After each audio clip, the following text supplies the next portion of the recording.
We're good. We're live. I'm sending the stream tweet. Yeah. Hello and welcome everybody as you get in here. Welcome to the stream. Welcome to the stream. I have Goal, the fourth ending theme to iShield 21 stuck in my head right now. Nice. It's our Toqger.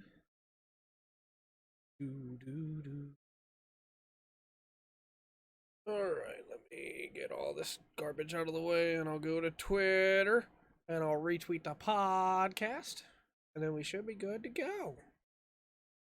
I hate it when mobile version of Twitter brings up that little bubble that's like, hey, do you want to skip to the newest stuff? And you go to hit it and then it goes away. And then you have to manually scroll all the way up. Well, if you press the top, I don't know how to explain it. Like, let me open up the Can you Twitter app. skip up? Like, yeah. Oh! That's a life You're changer. welcome. That's a life changer. Thank you, Pattrick. You're welcome. Thank you. Gotcha. Yeah. I found it out the hard way. So, I was trying to open a tweet. And it jumped on you? Yeah. So as you may have noticed, Andrew is not here today. He could not be with us tonight, but Pat and I are going to soldier on. You can't, because the layout, you can't see the face on that carbuncle, so it looks like I've just got some weird blue thing hanging. I see that. Oh well, it's fine. So yeah, it's podcast time. I got the window unit installed. It's really cool. Literally. But let me know if you can hear it, and I'll turn it off for the sake of the podcast. But I don't think you can hear it, really. Real hype for Warframe's Railjack update. Yeah, I've been hearing really good things about the Railjack update. We talked about it right after E3, I think, when it was announced at not E3, Gamescom, when it was announced at the... No, it was E3, because it was the PC Gamer Show, is when they were talking about it. But I've heard some really good stuff about it since then. So, we have a lot of news this week, but I don't think it's going to take too long, if that... Does that make sense? Yeah. I think a lot of it is going to just be, like, moving through it, you know? But before that, you and I both have relatively busy weeks. So, what's been going on in your week, Pat? Real quick. Yeah. We're missing chat in the video. Why is chat not coming up in the video? Chatbot, what are you doing? Thank you for pointing it out, but chatbot, what are you doing? Our Toqger saw it. I don't want to take the credit. All right, it should pop up now. I'm going to try something and see.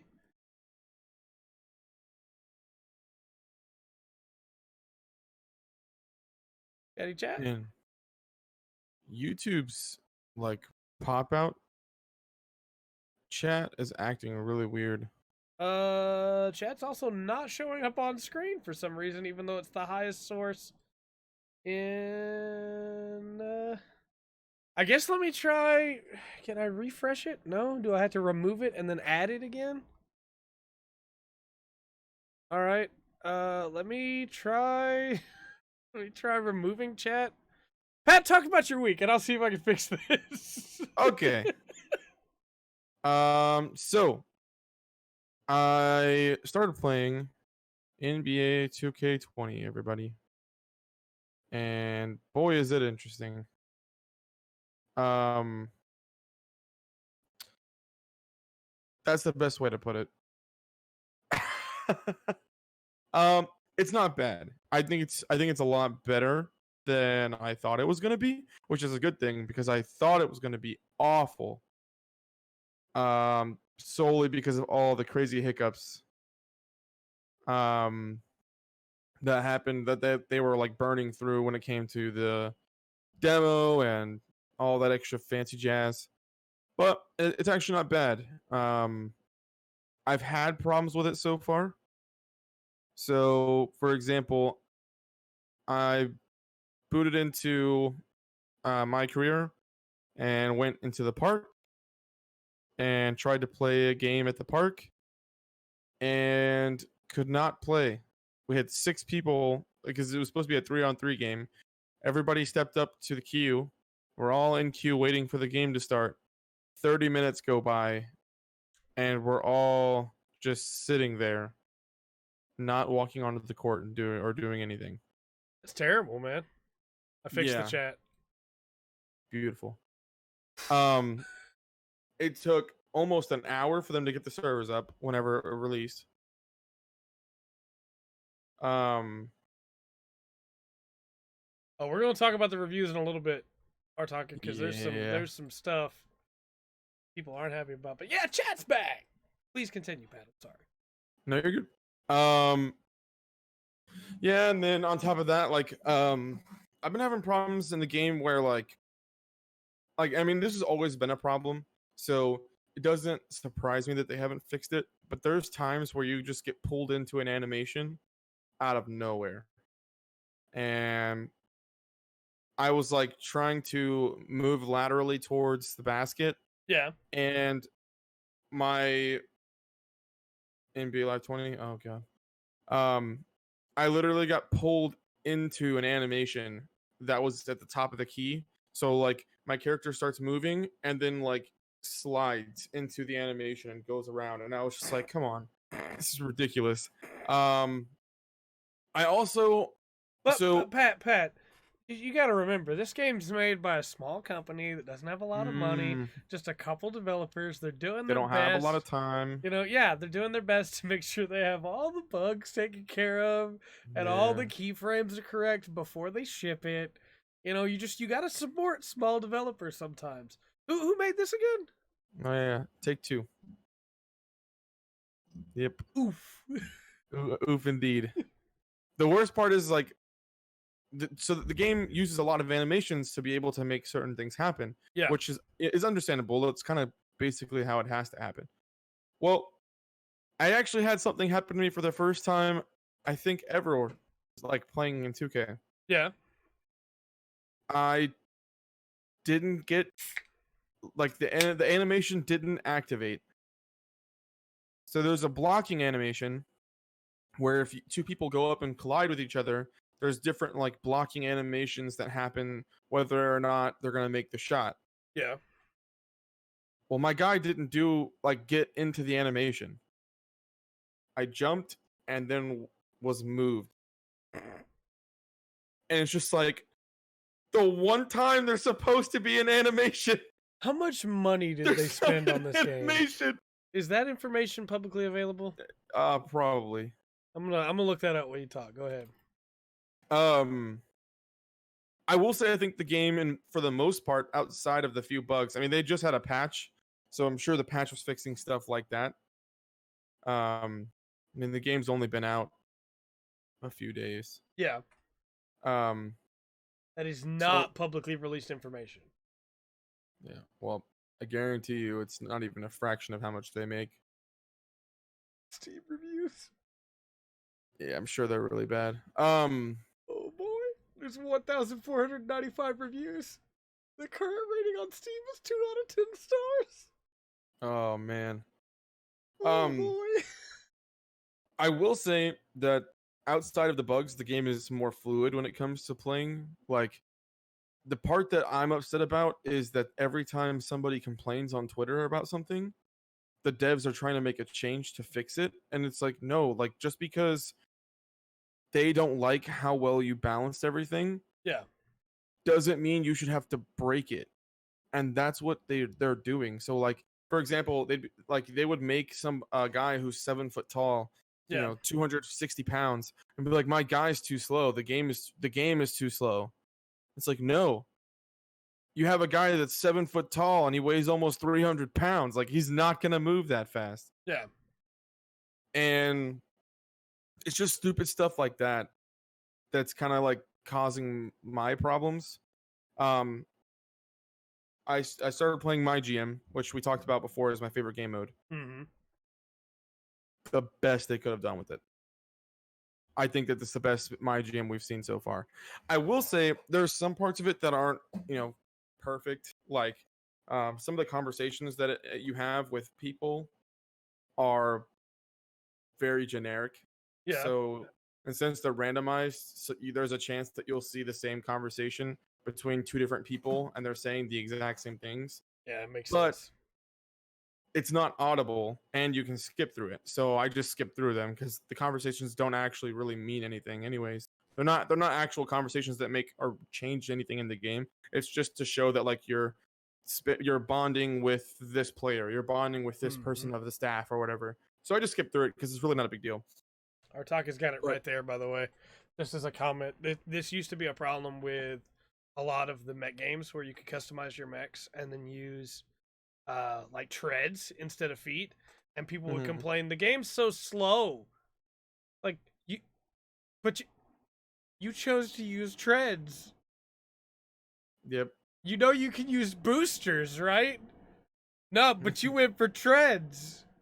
Yeah. Of course it feels slow. It just doesn't make sense. Like that whole thing doesn't make sense. And it's weird because this is the first time so that I can remember that social media has had so much to do with this game. Yeah. They've been making changes solely because of people outraging on Twitter. It's just like, why can't you just make your game and be happy? Well, and I Like, wonder if some of it isn't just like they don't know. And I don't want to just cry like what's the right word? That the devs, I don't want to just say the devs are idiots, right? But maybe they yeah. don't know how to fix the problem, and so they see that and go, that would make people happy. Let's just do that instead of finding an actual fix to the problem. Like a band-aid fix, you know? And see, well, the other part of it too is that a lot of the times it's not actually a problem. The people are just complaining about something that they didn't realize was their own doing, like Yeah. the weight and height thing. And but other than that, so my GM having to like actually pay attention to what I'm doing each day and like time moving as I'm doing things makes it so much nicer because I know that like the trade deadline's coming up. I need to make this trade because like say the coach is like I have this demand. I want you to get this guy out of here because he's hurting the team. Yeah. And so you want to make the trade to make your coach happy, but you also really need to go talk to the owner about this, and you also have to try to finish this contract extension with this player. And on top of that, like you're trying to work all this out, and you can play the games if you want to, but I don't play them because it's to me that's more of my GM experience because you can't control how well your team does by playing as them. You know what I mean? Yeah. No, you're right. Was that a weird way to put it? No, that's not why I laughed. Oh. So, I don't know if you've seen the chat. I set chatbot up with rolling commands that I thought were kind of funny and set them to just like put it in whenever chatbot felt like it was an appropriate time. And chatbot just added one of them, and I forgot about it until I saw it. I see it now. That's why I laughed. I'm sorry. Please continue. No, you're good. I thought the way I worded it was weird, so I thought you No, were you're laughing at fine. that, which would have been reasonable. You're fine. But I thought that you sent that on purpose, so No, that's why I was like, that's no. kind of awkward. For anybody who's only listening to the podcast, chatbot just put in Lubu is watching you. Thanks, chatbot. You're the best, buddy. So my GM is really good. I started my team just to see what it would be like. Yeah. It's very different than it's been in the past. I probably won't play it too much. But they did have a triple threat mode where basically it's like instead of playing 5-on-5, you're playing 3-on-3, Yeah. and you get to pick 3 players on your team to send in, and then you have to see like you just get matched up with the other team. So you have to hope that you picked a decent matchup for the other team. And I played that right before the podcast. That was actually really fun, but that's an event, so it's not going to be there all the time. So That's pretty cool. yeah, but I probably won't play it simply because if it's not something that I can do regularly, Yeah. that game mode is fun. I won't be able to do it regularly, so I might as well not put time into it. I got you. I'm trying to think. The only thing I haven't done so far is proves the franchise and not take. Oh boy. Um, the only thing I haven't done so far is My League, which is where you basically get to just do whatever you want. Um, which is kind of fun because you can like create your own team and then just like force teams to make trades or like do a fantasy draft and bring players back from the 70s and stuff. That's Um, cool. yeah, it's a lot of fun. It's super fun to do that. I haven't played that mode yet. I've been trying to save it in the back pocket for if I get bored with anything. Um, I've put most of my time into my career. The story is a lot better than I thought it was going to be, and I would hope that it would be because they spent so much money on getting people like Zidris Alba, or I don't know how to say his name. Idris Elba. Idris Alba, yeah. Like so, getting people like him there. Um, I don't think so, Iggy. Pat was pretty disappointed with NBA Live 19. We'll see. I mean, yeah. if they do what they should do and make it free to play, then I will because it'll be free. But And Pat is our sports guy, so all sports related questions at Pattrick Vasquez or email us or put them in the comments, and I will shoot them to him, and he will give a response. Yeah, that game may not even be released this year. I estimate that I have a hypothesis, and the hypothesis is that they're going to wait a year and then try to do it again. And if it fails, then they're going to do the free to play, or they're going to do something else. Yeah, like maybe even just stop making the game altogether again. So if you're the sports guy, Andrew's like the tech guy, right? Andrew's like the PC guy. What am I? The anime guy. That makes sense. I'll take that. Yeah. It's perfect. I was going to say the weird guy, but I like that a lot more. So. Anime's not weird, though. That's true. It can be, though. I mean, when you consider it, like, we all dabble in all three of those categories, That's too. True. So it's not like anybody's boxing. Completely left out. Yeah. And gaming is a sport, so technically. Let's move on. You like gaming is a sport, though. It can be. Just like anime can be weird. True. Church guy. You're the church guy? Oh, God. That's gold right there. Oh, that's good, King. That's good. To kind of like finish up my week, because that's really all I've done. The only thing I've had time to really do is play, and I played it the night it came out. That's how I knew that. I'll talk about that in a second too, if you want, Iggy. I didn't even know about that. Yes, please, in a second. Yeah, I will talk about that in a second. Yeah, I think that the game is good. I need more time with it before I could really like make an assessment.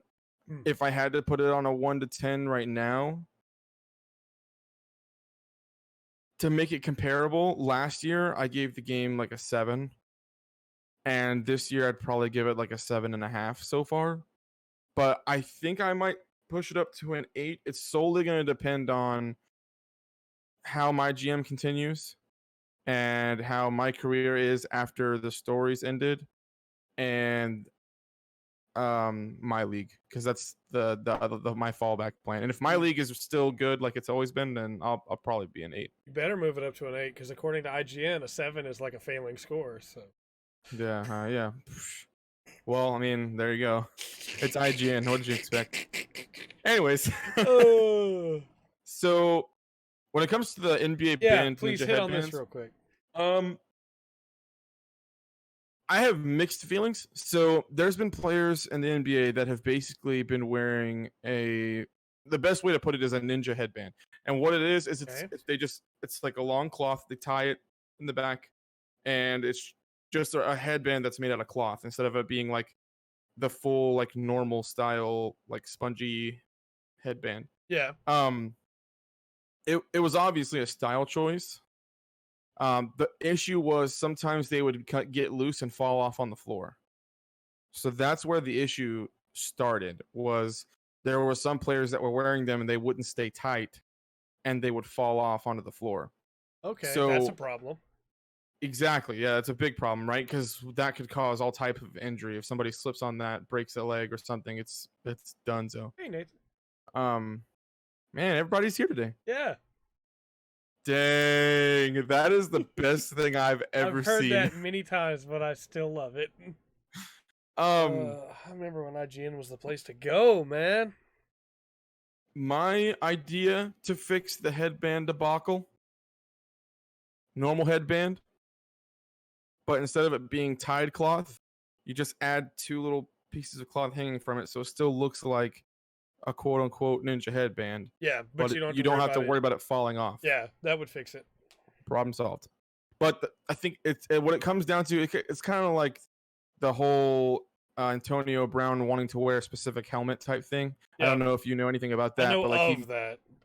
Yeah, it's kind of like that. It's kind of like, oh, I got told I couldn't do something. Now I'm mad. When really it's just that like it's for your safety. Like I understand it's what you want to do, but Yeah. they have these rules for a reason. But yeah, I do know who Bad Bunny is. I'm a fan of Bad Bunny. But yeah, that's pretty much what that situation is. I like the headbands. They're even in the game. They're in 2K20, which is pretty cool. Oh, that is cool. Yeah, I think it's a really cool concept and everything. And I completely support them trying to individualize themselves by wearing stuff that they find stylish that's still actually something they can use. Yeah. But when you consider that these people are getting paid millions of dollars and like their career could be ended because somebody's headband fell off and you slipped on it, like yeah, that's a problem. it's not worth it's not worth the pain and heartache of somebody losing their entire livelihood because you wanted to be quote unquote stylish. Yeah, So I agree. I hope that it doesn't become a big thing, but we'll see. Everything becomes a big thing. Yes, that's true. Thanks, social media. Yeah. So, my week is kind of full. It's a lot more than one thing, but I think I've probably spent time on all of these things kind of close to what Pat spent. So, we'll see how that goes. I finished Kyouryuger. Remember, Ooh. I watch Tokusatsu now while I edit. While things render and I can't use my computer for anything else, I now watch Tokusatsu. Yeah, so you're just flying through them now. Oh, then. yeah. I finished Kyouryuger. I really liked it. It's not perfect still. I think that it has a ton of issues. Objectively, I would say it is just okay, right? But subjectively, whoo boy, I loved it. Of course. It's just a lot of fun. I think that more time could have been spent on the other characters, but I still really enjoyed it. And the music was really good the whole way through. So then my plan then was to start Drive. But the Reiwa era started. And that means there's a brand new Rider series not connected to any of the previous Rider series called 01. So I watched the first episode of 01. Gotcha. And 01 was a lot of fun. It's really, really like messed up in some ways. So the basic idea of 01 is that humanity has made robots, assistant robots that can do jobs, things like that. They look just like people, except they have these like headphones on. And they have prime directives in them. They want to help people. They want to do their jobs, right? They're not just faceless, nameless robots. They want to help people. And an organization takes one in the first episode. Spoilers, I guess, for the first episode, but this is to let you know what you're getting in for. And hacks into it and corrupts it. And you watch as it tries desperately to deny the programming that has been impressed upon it, saying its job is to make humans laugh. And then all of itself is torn from it. Oh, and man. It is sent for it to go murder people. Wow. It's really impactful right away, right? I think the main character... Is it coherent? Is it coherently killing people? Like, does it know that it's doing it? Yes, and it can't help itself. Oh, man. There's this really tragic moment where it's like viewing this crowd... And it's talking about how it has to destroy all of humanity, and the vision is cutting between the people laughing before and cutting to them being really scared now. It's really good. I'm not a huge fan of the main character so far. It's a really odd juxtaposition, and I feel like they probably did it because of how serious and heavy the like human gear side of it is. But Yeah. the main character is a comedian. Oh. And so he tells these really over exaggerated jokes. And to be fair, the actor playing him does a great job at it. I mean, he's giving everything to the performance. His face is contorting, his whole body's twisting, to be able to sell this over exaggerated joke. But the joke just doesn't land, and it's not supposed to. The point is that he's a bad comedian, Yeah. But it feels really weird juxtaposed against everything else. I do think once he got serious, he was a really interesting character for that brief time. Yeah. And I think it could wind up being really good. I really enjoyed that first episode, and I'm looking forward to more. Yeah, I agree with Artaka. It feels like he is made for character development, right? Like they made him almost to the point where you would dislike him on purpose so that he has time to develop. And that's very different than the writers I've seen so far. Other than Haruto and Wizard, all of them have had to drastically change over the course of the series. Whereas Haruto had already gone through his character development and, didn't really have any until the last 4 episodes of the show. But I guess it was 6 episodes. But regardless, it definitely feels interesting. But my problem is there's only, now, as of today, there's a second episode out that I haven't got to see yet because I haven't edited anything today. Gotcha. But I needed another show to watch, and I was like, well, it'd be weird to just watch Drive while trying to watch 01, right? Yeah. So I started Toqger. Oh, okay. Well, because Sentai and Kamen Rider are so different and similar at the same time. Yeah, Nathan, it is kind of like an inverse of Shin, where Shin is like super cool and then gets super terrible. Hopefully Aruto is super terrible and then becomes super good. But I'm really torn on the first episode of Toqger. I think that it's a lot of fun, right? Like it's very different from 01, obviously, because it's Sentai. It's more kid friendly, there's more fun to it. But all the main characters are childhood friends. So they all know each other already. And so they're not as much having to, in the first episode at least, come together as a team as much as they just all know each other already. And even though they haven't seen each other for a long time, fight together really well in the first episode. There's also this weird, and it's kind of cool, this weird ability for them to switch colors with each other mid-combat and thus use the other's weapons. And my first thought was... That sounds really cool. My first thought was, why wouldn't you just hand them the weapon? But sure, alright, I'm game. Yeah, no, that sounds amazing. And one character even calls it out at one point where he's like, why are we doing this? Who even is everybody right now? Because all their colors are mixed up. And it was just a lot of fun.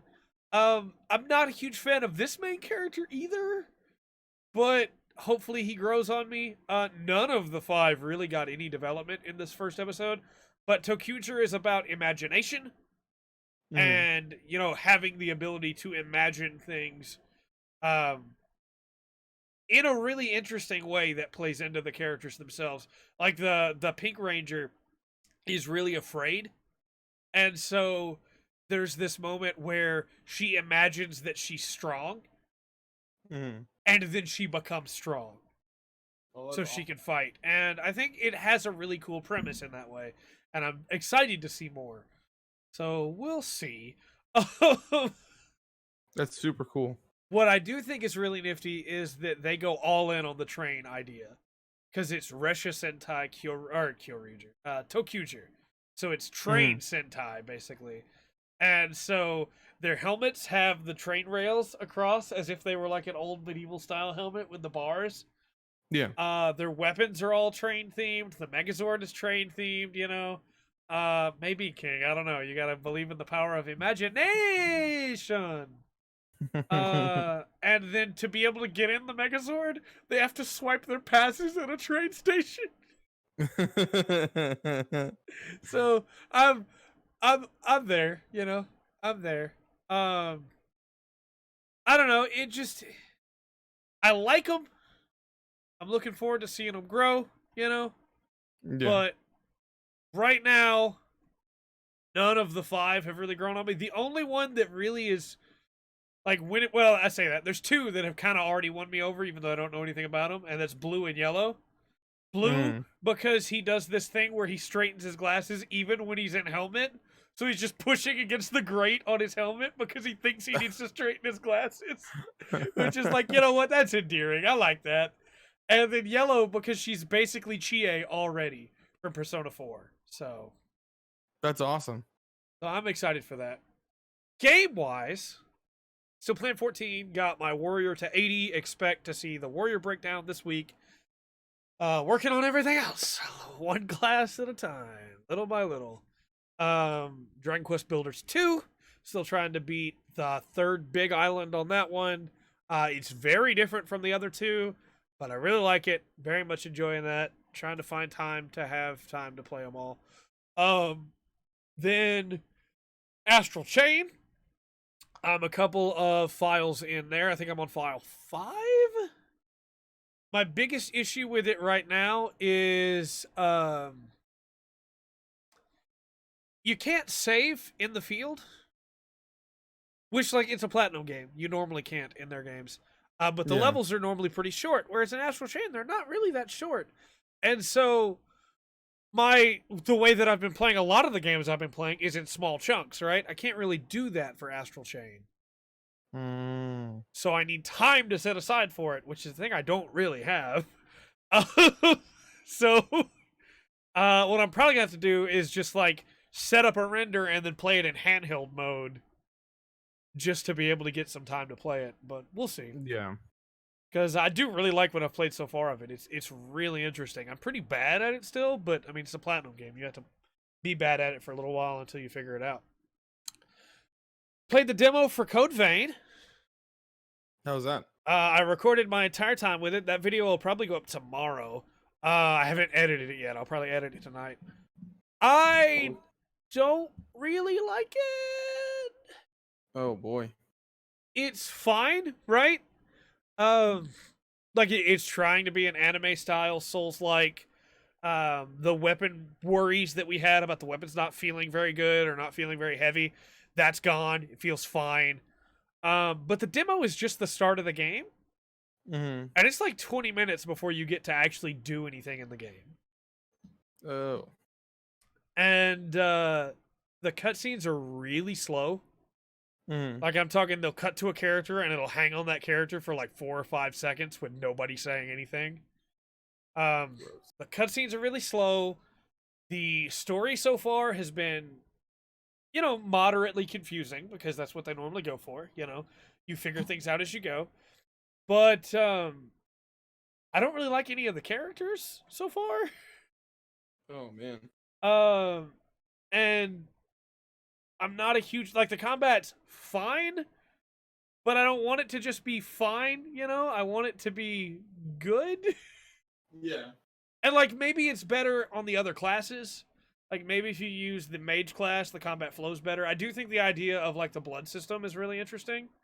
Where you get it back by fighting, but can also use other stuff. I have not gone to the depths, no. I played up until I got to the hub.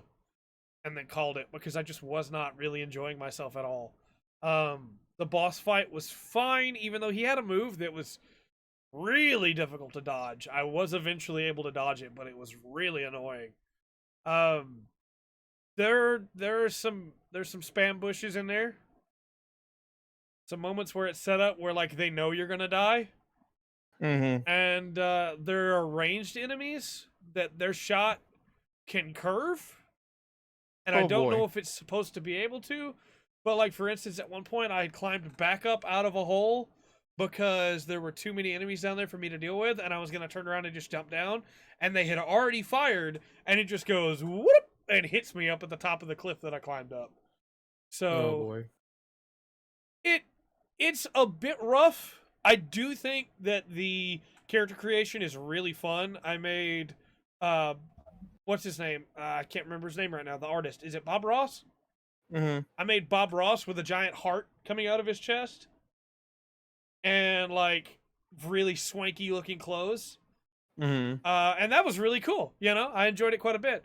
But I just am not a huge fan of the way it plays. I think the combat's fine. But like for instance, I got a pole arm, and I was like, oh sweet, a spear weapon, and it doesn't have a thrust at all. It's just slashing. Oh boy. And I was like, okay. I mean, pole arms were difficult to thrust with as compared to a regular spear, sure. But none of the weapons really feel unique right now. I mean, you have just like the big hammer type weapon, and you have the slash weapons. That's really about it. It really feels like the magic tree is the one you want to go down for like variety. But Mm-hmm. I don't know, it feels weird in a lot of ways. You're really strong. Mm-hmm. So I guess to balance that, everything else does a lot of damage.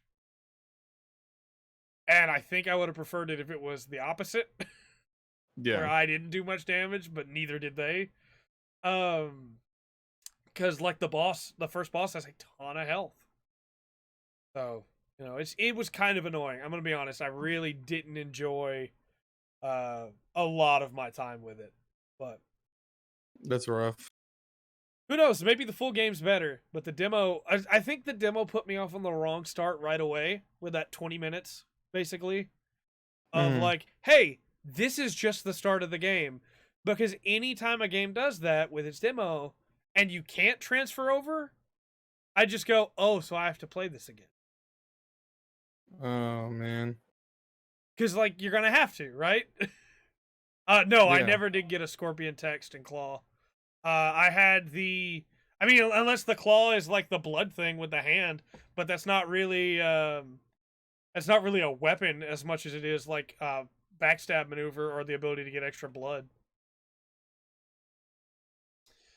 So, you know, hey, it maybe the full game itself is better. I don't know. We'll see how the reviews come out. But if I was to play a game like that, I would probably just play God Eater.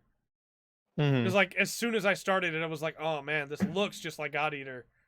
But in God Eater, I get to make my own weapons, and it's super sick.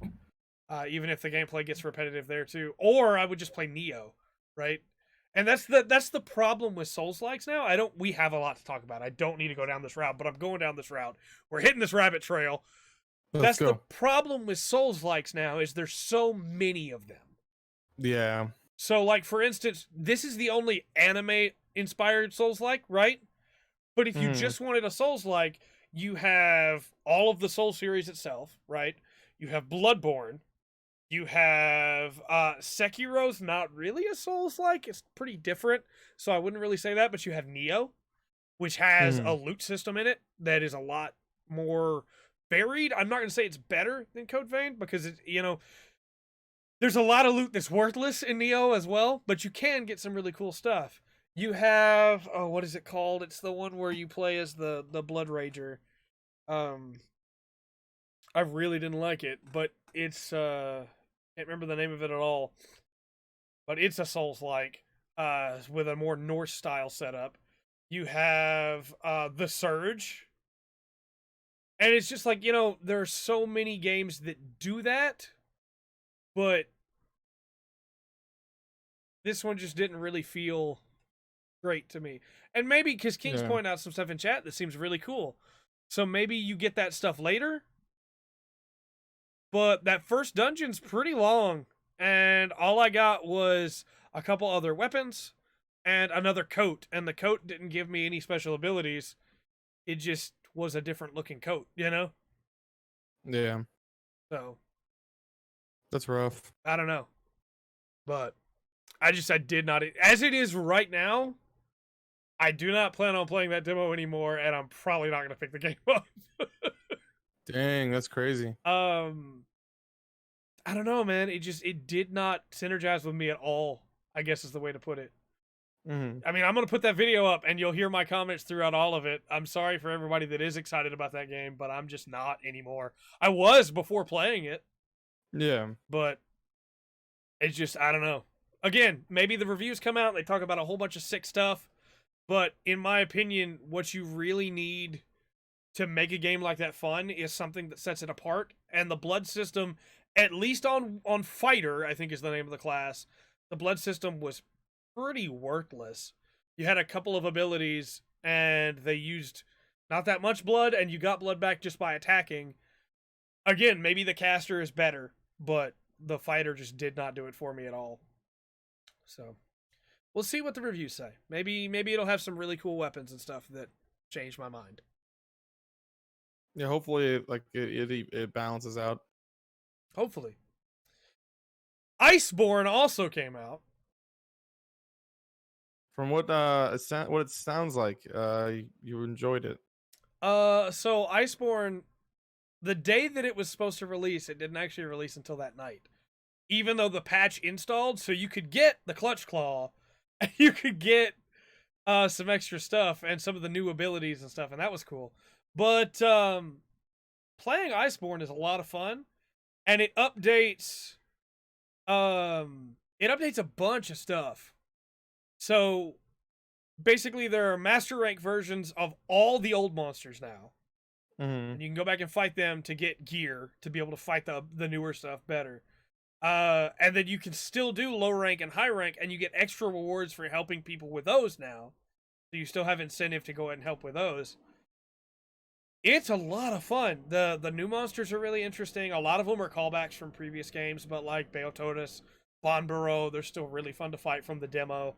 And of course, again, demos that give you something. I got packs for in-game with resources because I beat Bonbaro and Beototus in the demo. But you might be surprised at the weapons that I'm using right now. Okay. So for the longest time, I've been Greatsword, Sword and Shield, right? Light Bowgun. Those have been my 3 weapons that I use. I am currently using Heavy Bowgun, Bow, and Switch Axe. The bow is so fun, man. And the bow has some new moves. Oh. So now if you Clutch Claw onto a monster and then melee off of them, you can, while in midair, fire with the bow. Oh, nice. And you look sick. The Switch Axe has a bunch of new moves that are really fun. I think every weapon has new moves, and so far I've really enjoyed all of them. The Clutch Claw mechanic is really interesting. And again, being able to go back and fight, like basically my worry going into this was master rank would only be for the new monsters. But being able to go, okay, I need parts from this monster. Let me go fight a master rank version of it so that I'm still getting things that will benefit my progression. And so I've been really just doing SOS flares, going to other people's SOS flares and helping them with their monsters. And I'm really far behind on the story for Iceborne so far because of it. But I've been having a blast. It's so much fun. That's awesome. So it's really good. We'll talk about the reviews in a little bit with it, but it's really good. I'm glad it worked out and that it's really enjoyable. I know you said something about the hub was fantastic. So in the hub for Monster Hunter World Iceborne, in the Gathering hub, you can sit down in a foot bath, and your character sit down there and put your feet in the hot bath because again you're in the snow, and your palico will curl up in your lap, and you can pet him and hold him up so his feet dip into the water and he's kicking water everywhere. Yeah, it's super great. It's super great. That's awesome. I have not yet got to try the Daemon Ex Machina demo that does translate into the full game, but I did download it. So my plan is to try and do that sometime this week and around everything else. I still haven't even done my weeklies for 14 yet, and those reset in about 6 hours. So after the podcast, you know what I'm doing.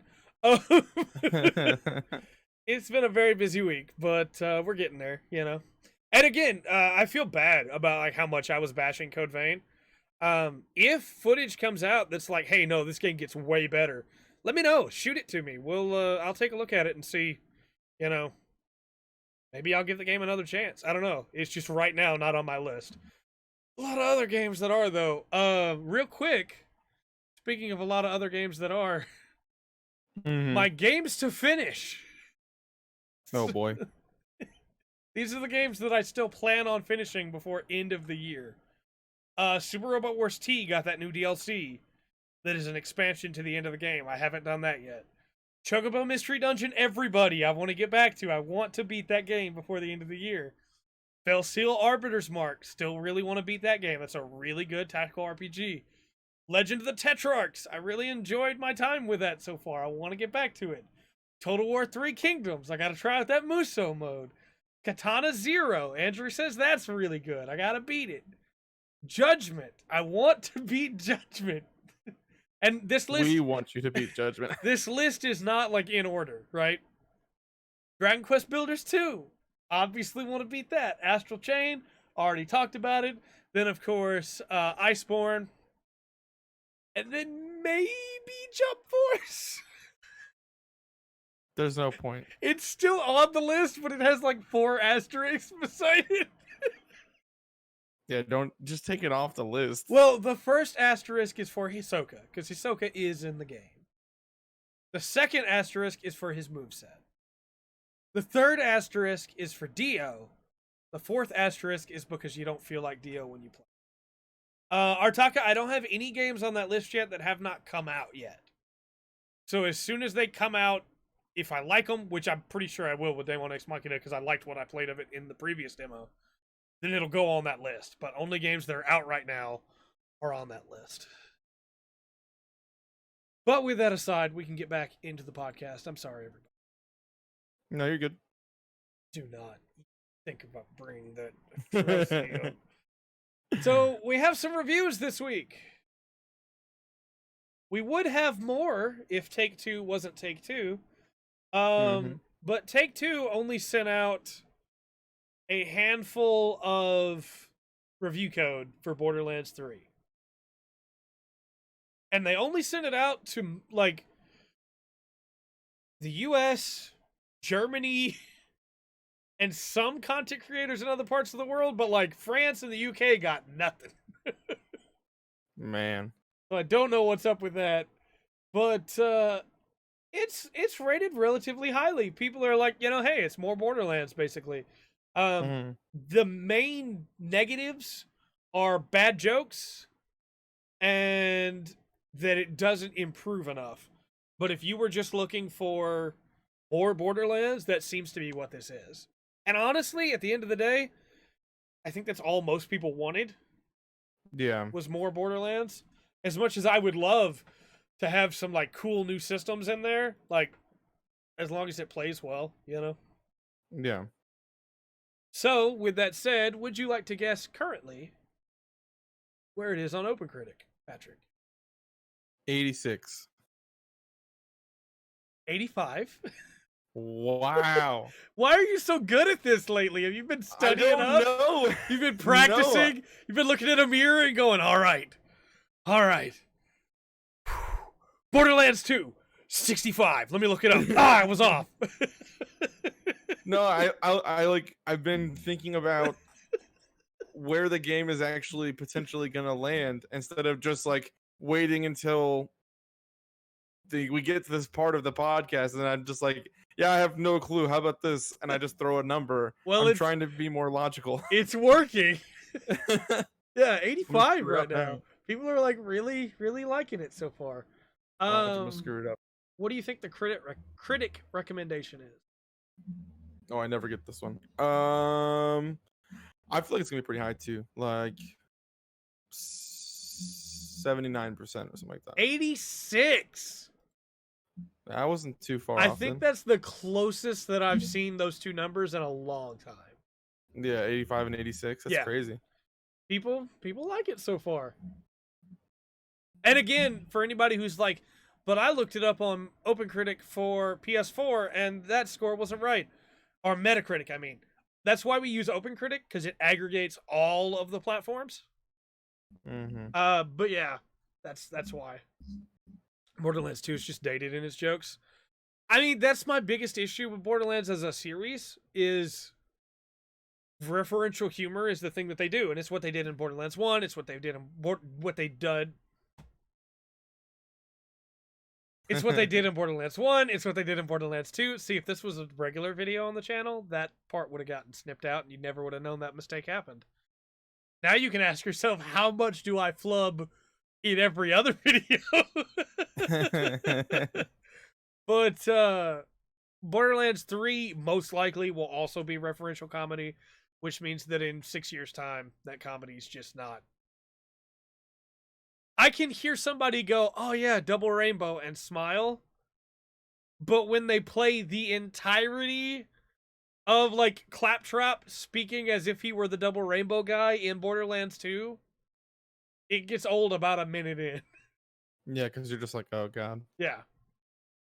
Oh snap! Here we go again. Yeah. Or when they make an Afro Circus reference, it's like, okay, yeah, I get it.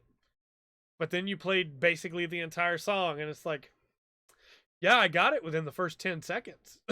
Yeah. So that's the biggest issue I have with Borderlands comedy. I still really like playing the games. We were all planning on picking it up, but we haven't talked about it in a while. Yeah, I don't think it's gonna happen. I don't think it is either, honestly. There's too much else to play. Yeah, and for as terrible as it's about to sound, like for it to just be more Borderlands, it's not gonna be enough to really compete with some of the games that are still left to come out. Yep. I would, and that's the bad thing, right? Because I look at, we've talked about Daemon X Machina a couple times here. I look at that. That's an experience I haven't been able to have on Switch at all, and hasn't come out in a while, right? Mm-hmm. Whereas Borderlands 2, I played Borderlands 1 Game of the Year Edition less than 5 months ago. And I liked it. But if Borderlands 3 is just more Borderlands, then I'm going to play Daemon X Machina. I'm going to play Death Stranding, you know? Judgment. Yes, I'm going to play Judgment. You know what I haven't done yet? I haven't played Banjo. We'll talk about that again in a minute. We'll come back to that. But I'm so mad at myself now because I forgot. So let's talk about NBA 2K20. We're going to talk about Iceborne. Oh, do I have it in the wrong order? Oh, I have it in the right order on the docket, the wrong order in my tabs. Yeah, let's talk about Iceborne. We'll save 2K20. You sure you don't want to sandwich that? I mean, I don't care either way. Let's do 2K20. Okay. It has some good reviews. And it has some bad reviews. Mm-hmm. Most people saying, you know, the game looks great. It plays decently. It has some problems. Yeah. A lot of the reviews use the phrase lack of polish. Yep. And that's, you know, that's a problem when you have a game that comes out every year. Polish is important. Mm-hmm. And there's some really low scores on here. There's like a 6 out of 10 that basically just says, but if you engage with the models 2K seems to want to push most, you'll have to deal with baggage that weighs down the experience.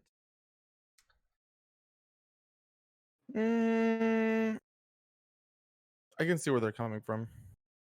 And it's kind of like with my GM where I was saying, like, sometimes it has you have those like random conversations. Yeah. And like, I mean, it's not like I hate it. You know, it's not like I'm just like, oh, this is the worst. I'll never play this game. It's just like, oh, I'll just skip through it and keep going. Like, it's not something that bothers me to the point where I don't want to play the game mode. But I honestly do see where they're coming from. Yeah. So, would you like to guess what the OpenCritic score is? 72. 79. Oh, lowballed it. You're still within 10 points of it, though, which is really impressive. Yeah, 79. It's got a strong on OpenCritic. It does still seem to play really well despite all the other problems. I'm curious as to what it is versus 2K18 or 2K19. I can pull that up if you'd like, or if you're pulling it up now. Yeah, I'm pulling it up. Okay, as perfect. well, but either way. NBA 2K19. Let's see what it got. So 2K19 got an 81. Yeah. It feels like they're trending down, right? Yeah. Like every year people get more and more tired of them not updating things and just go, no. I mean, I will say this. We've come a long way from 2K18. Yeah. And 2K18 has an 80, but the game was honestly really bad. Yeah. Like, it was really bad. Um, Would you I like don't know. to I have guess? mixed Oh, I'm feelings. sorry. I didn't mean to interrupt you there. No, you're good. I just said I have mixed feelings. Would you like to guess what the critic score is? The recommended, Hmm? 50%. 63. 3. So better than you thought. Yeah, Still, yeah, quite a bit lower than 79. yeah. Not terrible. So now I let's talk. Oh, I'm sorry. Go ahead. Well, I was just gonna say, I honestly think that when the patches come out, when they finally actually start trying to fix stuff, maybe it'll be a little bit better. Yeah.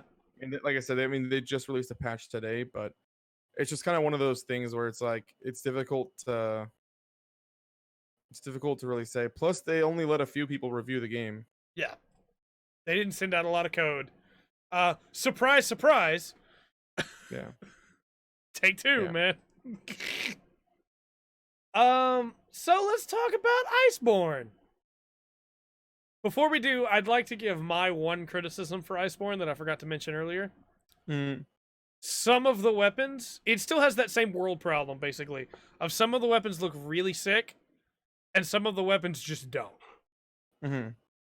Which is a huge problem for me. I think the big selling point of Monster Hunter is what you can make with the monster's parts, you know? And so, like, for instance, Glavenus is in the game. And Glavenus, like, has a long record in the series of having a great sword that is just Glavenus' tail. The Iceborne version of that weapon is the default greatsword, the jagged version, the Jagver version, basically, but it has Glavenus' hide on the side of it instead, and it's not even like on the blade. Oh. And so it's like, and some of the weapons look really good, but some of them are just like, okay.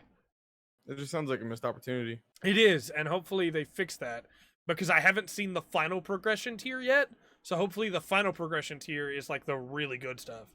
But that was one of the biggest complaints with World, was that some of the weapons just look terrible. Yeah. Well, let's talk a little bit about these reviews before we play that game. Iceborne. It's reviewing pretty highly. 9s out of 10s, 8s out of 10s, 4 out of 5s. A couple big beats here would be IGN. We'll bring them up again. Said that it adds loads of impressive monsters and tons of quality of life improvements to an already incredible game. Well, I wouldn't say it adds loads of monsters. It adds like 20 monsters, but you know, compared to what was already in there, sure, that's loads. Compared to how many are in the entire series, yeah. Then you have stuff like We Got This Covered gave it a perfect score. Said that it retroactively enhanced Monster Hunter World while adding so much content you can safely call it a sequel. It's clear Capcom has perfected their winning formula. So people are like super stoked about it, right? Yeah, that's what it sounds like. So what do you think score-wise it's at right now?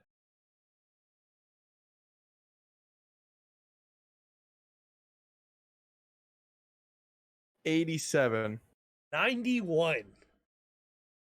It's not too far off. No, you're pretty close.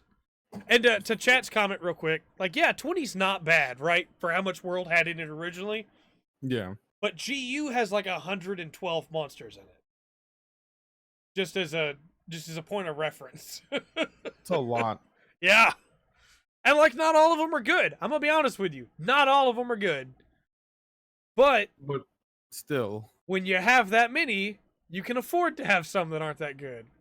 Yeah. Still, I do really like the ones that they've added. And there could be more added, like they added in Joe and like Azure Rathian and a couple Rathalos and a couple other options to the main game of Worlds.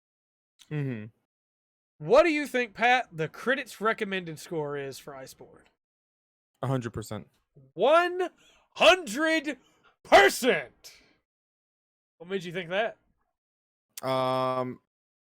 Based on the way that the reviews were sounding, there's no way that anyone was not at least recommending someone try it. Oh yeah, it basically feels like right now. Again, I haven't finished it, but it feels like right now it has the content of a full game for $40.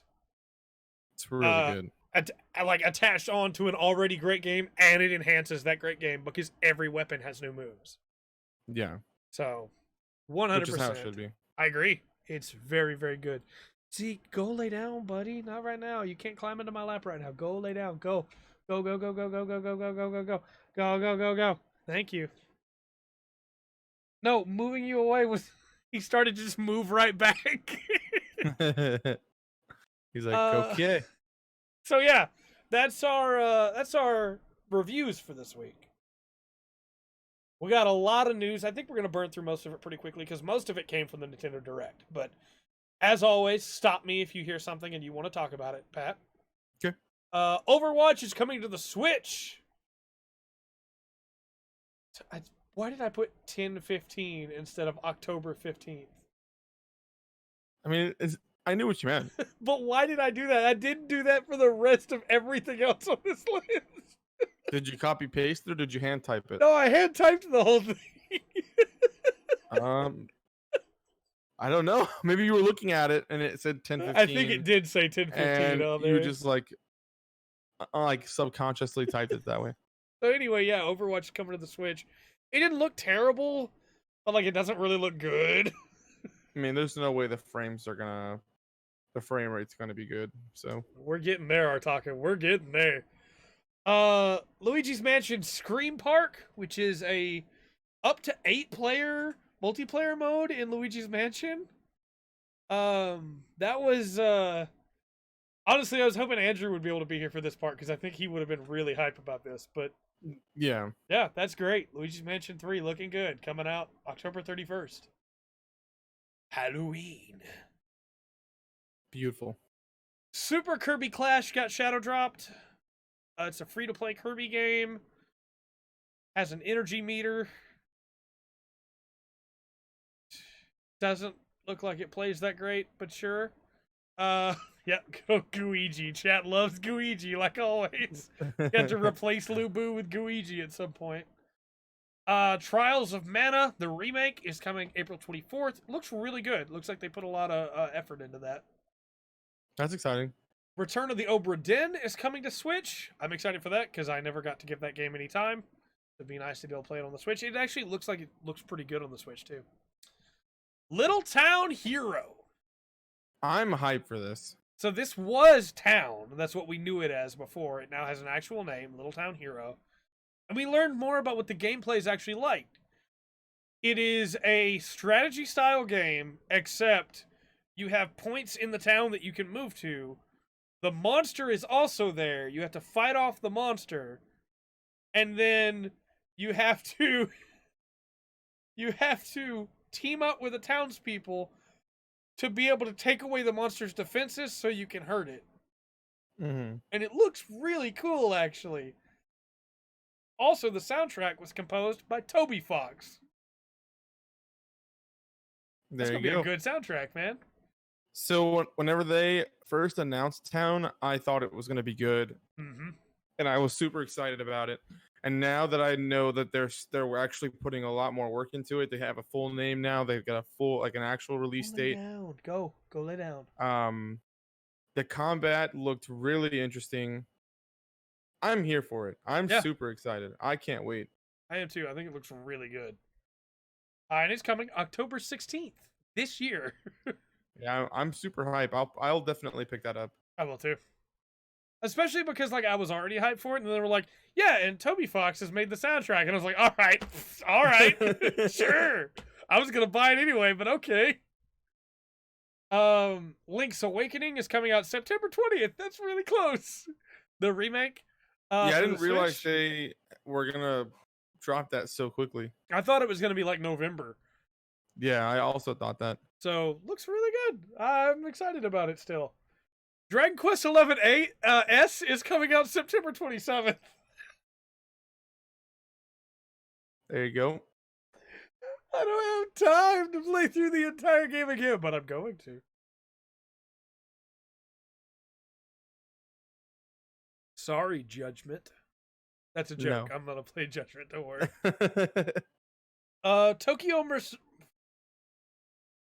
Tokyo Mirage Sessions Sharp FE Encore. Why is it that like I tripped over Mirage? Like I didn't trip over Sessions. I didn't trip over Sharp FE or Encore. I tripped over the word Mirage. That's coming out January 17th. A game nobody thought was actually going to get a remake. Mm-hmm. I have my physical copy of that game for Wii U. I loved that game. So excited for it to be coming to Switch with new content. Yes, please.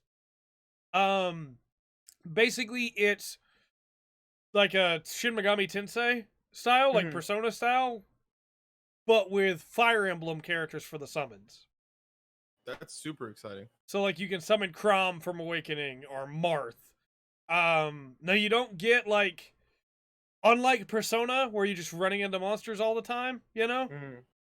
You don't, that doesn't happen. I kind of wish it had been like that, where like just Fire Emblem characters were showing up. It's like, there's Kent, you gotta fight Kent now, and maybe you can recruit him, but no, it's not like that, but still fun. I enjoyed my time with it. Yeah, we are getting the censored version, but again, like, for me, the way I look at it, it's not going to be any more censored than the previous game already was that came to the US, you know? Censored in what way? The female characters will have more clothes on. Oh. Gotcha. Yeah, because that's what's, you know, the problem with stuff. That's what causes the violence, is being able to see female characters barely clothed. Yeah. That's you can go see a PG-13 movie, and you see worse stuff. That's all I'm saying. I don't think I put that on the docket. I don't really care, but I was going to talk about it anyway, but I don't think I put it on the docket, so thank you for reminding me. Yeah, like, it bothers me. It always bothers me when games get censored, because, like, the creator's vision is getting messed with. But I guess I'm also from that weird time of there's nothing I can do about it, really. Yeah. And I still want to play the game, because, like, every Final Fantasy has been censored, you know? Like, Final Fantasy 1 was censored. But, basically any religious imagery had to be taken out, because kids can't see crosses. Like, but the... Have you ever driven by a church, though? Like, kids go by those all the time, guys. It's like, you can't have blood in your game. That better be a cup of wine that Dracula's throwing in Symphony of the Night. Yeah, sure, that's, Yeah, because alcohol's a better option. I never even considered that. Yeah, exactly. Exactly. It always comes back to, man, the biggest example, which is these hamburgers are great in Pokemon when they're clearly eating onigiri. Yeah. And it's just like, censorship's stupid, man. But yes, it is unfortunately getting censored.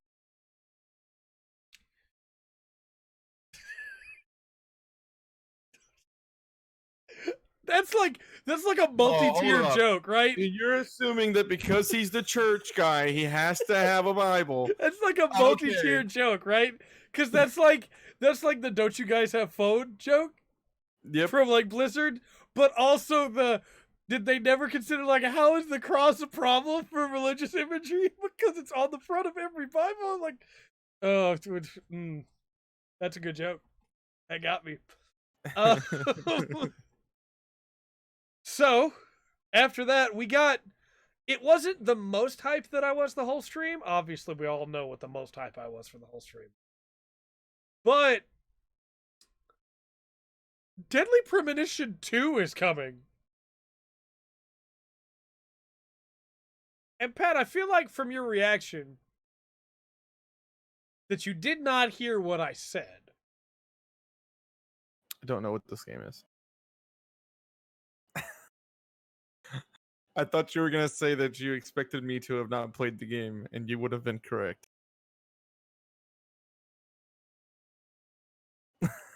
I'm going to look it up, though, so I can see what it is. Is Deadly Premonition Origins the first game? Yeah, it was just called Deadly Premonition 1 back then, but the original game is coming to the Switch, titled as Deadly Premonition Origins. I'll have to play that. This game looks very interesting. Yeah, it is. So, Patrick, let me ask you this question. Mm-hmm. How do you like your toast? Burnt. Okay. Have you ever thought about taking a bowl, putting cereal in it, pouring milk in the bowl, toasting your bread, placing the bread on a napkin on your counter after it's been toasted, and then pouring your cereal bowl on top of the bread? Not until now. Because that happens in Deadly Premonition 1. And while that conversation is happening, and the main character is looking at this guy like, what is wrong with you? The music is going.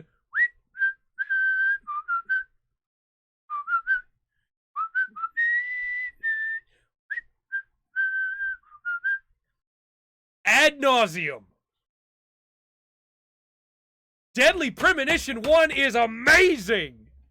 It's one of the best games ever made. It's so ridiculously great and stupid and wonderful all at the same time. The main character goes, "Isn't that right, Zach?" And everybody goes, "Who's Zach?" And he goes, "Don't worry about it." And then just walks away. There is a moment in this game where the main character and the lady who owns the hotel he's staying at are sitting at two ends of this extremely long table. And she's just talking about how, like, "Oh, yeah, it's great. I'm glad you're here, Mr. York Morgan. And, I'm excited for you to be." And he's like, I can't hear you, though. Maybe if we sat closer? Maybe. And she just keeps talking. He goes, "But I can't. You're too far away. If we could just..." Okay. I'm gonna have to get this game. It's already available. It's such a good game. I wonder how much it is. Do you think it's full price? I have no idea. I didn't even think to look. Let me look. I'll look right now. Oh, Patrick. I don't even know how to explain to you Deadly Premonition. It is the weirdest, most bizarre game that I've ever played. Like, you look at Katamari Damacy, and your brain goes, "What is going on?" Right? Yeah. You start playing as Francis York Morgan. Everything's just falling apart. It's just all falling apart all around you. And Francis York Morgan is just like, "That was a weird one, wasn't it, Zach?" And you're just like, "Morgan, what is wrong with you?" At one point, Francis York Morgan walks up and there is a dead woman nailed to a literal tree and two, like, adolescent children standing in front of it. And his response is, "Oh, that's grisly, isn't it, Zach?" And, like, these two kids just... You get to drive a cop car? Yes! Yes! Is this a horror movie? Oh, look, a mysterious serial murder occurs in Greenvale. FBI agent York says. So you're trying to solve a case? What? And everybody in town are these complete weirdos. Oh, baby. And you're like, well, at least like Morgan's a regular guy. But then he just keeps going, "Zach, I don't know about this one." And you're like, who are you talking to, Morgan? I'm probably gonna buy this next week and play it. Oh, it's so good. It's Patrick. I wonder if it's gonna run really poorly on the Switch. I have no idea. That's something we should find out. But Patrick, I literally cannot explain to you what this game is about. Not because it would be a spoiler, but because I'm not really sure that I know what it's about. And I've beaten it 3 times. But it's just so much fun dealing with the weird people of that town. Francis York Morgan, man. And there's a sequel. Where is this? Like, why? I'm hyped, but like, why? Where's this come from? It just shows up. They've been working on. What if we find out they've been working on this for like 12 years? Sweary's just like, hey, yeah, it's finally time to make a sequel to my best game. Also, that theme song I told you about that plays with the whistling, that happened because Swery was riding his bike and whistled that tune and was like, that's a good tune. We should use that for my game.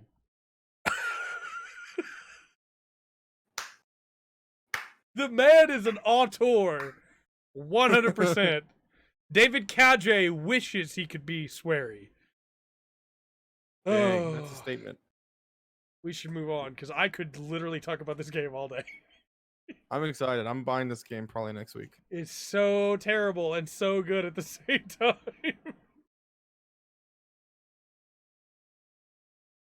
So, yeah. Divinity Original Sin 2 Shadowdropped as well for the Switch.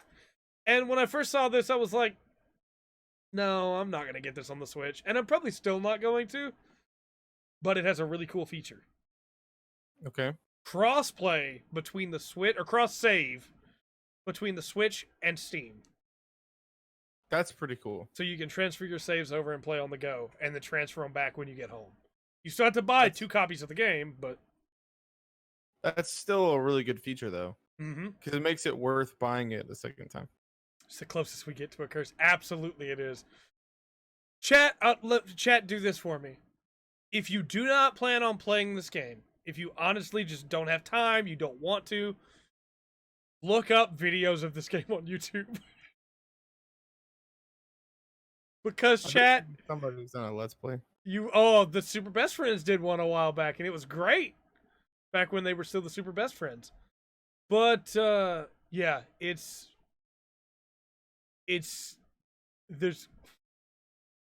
literally nothing like it. I don't know how to describe it. So we'll move on. Doom 64 is coming to the Switch. November 22nd. I haven't played that game in a long time. I haven't played it since launch of this, like, Doom 64 on the 64. But it actually looks really good on Switch. Really? So I'm kind of excited to play it again. I'm going to look it up on YouTube real quick. Yeah. After that, Rogue Company was announced. Mm-hmm. And Rogue Company is a shooter for the Switch. Looks fine. It's a like multiplayer online shooter, like a hero shooter, basically. Oh, okay. But it looks fine. You know, not really. That's not the console that I would play hero shooters on, but you know. Also, yeah, you can run out of gas in Deadly Premonition, as King has pointed out. And then you just gotta walk back because your cop car's out of gas. Can you get more gas? If you can get to the gas station with the car, yeah, before you run out of gas. Do you actually have to get out and like pump the gas? Yes. That's beautiful. Why is that not in any other game? Also, you're on a time limit every day. So if you don't do what you're supposed to do within that day, you're just screwed. Basically, you'll miss out on a lot of stuff. So if you run out of gas and you gotta walk back, too bad. Man, so the second playthrough is great because you literally just do whatever you want. Yep. I like it. The other thing that Shadow dropped was the SNES Online. Has a bunch of great games, including, but not limited to, Final Fantasy. Or it does not have Final Fantasy VI. Why not? Let me look up the whole library, actually, because I didn't write them down, and I should have. But it has some weird choices, like Pilot Wings is in there. I think Mario World is in there.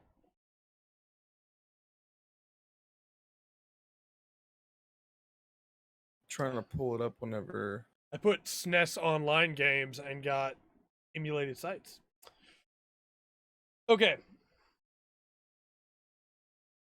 Polygon wrote an article about it, where I'm getting this from. Super Mario World, Super Mario Kart, Legend of Zelda: Link to the Past, Super Metroid, Stunt Race FX, Kirby's Dream Land 3, Super Mario World 2, Yoshi's Island, Star Fox, F-Zero, Pilot Wings, Kirby's Dream Course, Brawl Brothers, Breath of Fire, Demon's Crest, Joe and Mac 2, Lost in the Tropics, Super EDF, Earth Defense Force, Super Ghouls and Ghosts, Super Puyo Puyo 2, it's the first time that game's been available here in the US, Super Soccer, and Super Tennis. So, not like the best lineup, But a lineup nonetheless. but a solid lineup, right? You still get A Link to the Past, you still get Super Metroid, you still get Star Fox and F-Zero. And as Artak has pointed out, they run really well. That's exciting. So they did a good job there. And, like, where else can you play the original Breath of Fire, right? Emulation. But other than that, like, where else, you know? So that's Now, cool. if only we could get Mortal Kombat. That would make everything for me. They're going to add more to it, but the big thing to remember that they did not put in the Direct is that the Switch Online stuff has changed, where before you would get at least one new game every week as part of your subscription in the NES. With the launch of the SNES Online, they have removed that restriction. So now most likely they will be adding games in packs. You still won't have to pay any extra. You'll just get them. But you will not be getting at least one new game a month. So just keep that in mind. Tetris 99 2.0 came out the day after the Direct, which would have been the 6th, I think. Yes. Tetris 99 2.0 has some pretty cool stuff in there. A new tier, basically a new rank for being able to play online against like the best of the best, Grandmasters mode, basically. As well as the ability to purchase themes in game using points that you get from winning games or from scoring really high in games. And there's some really cool themes. One of them is a Three Houses theme that plays the Three Houses theme song. You know, that's really cool. That's a good song. So the last time I played Tetris 99, there was like other game modes, but I think you had to pay for them. Yeah. I wonder how much that is, because I would gladly pay for them. I don't know. It's a really solid game, so I wouldn't be too against it either. Yeah, it's definitely on my top 10. Just haven't had time to play it. After that is a weird thing. I was surprised when I saw this. Mario and Sonic at the Olympic Games Tokyo 2020. Sure. You know, that's they make those every year, right? Yeah. But this time there's a 2D mode where you can play with, like, I guess it's not 2D, right? But where you can play with the old style graphics for the characters. And a story mode? Hey, baby. Everything's got to have a story mode now. I have to get this now. I have to know what that story is. I have to know. What if Bowser and Eggman, like, cooked up together? I need to know. I honestly think the Olympic games are really fun. They play really well. Yeah. I think up until this point, they've been a little boring, but with these new features, could fix it. I'm sorry, King. I know that feeling. Trust me. I think all of us do. Oh, man. This retro looks... The retro It looks really good, right? Like, I gotta have it now. It comes out November 5th. So, I like how it says 1964 in the background if right? you play on the retro style. That's smart. Yeah, it's a good touch. Speaking of good touches, Jedi Outcast is coming to the Switch September 24th. Let's play as Kyle Katarn. I never played this game. I didn't know it existed. Mario, Sonic, you have to beat the stupid Americans. What if that's Robotnik's plan? He's like, we will crush the Americans. Oh gosh. Yeah, no, I just think it's really cool to get to play Jedi Outcast. And Jedi Academy will be following it, so cool. Those games are fun, Pat.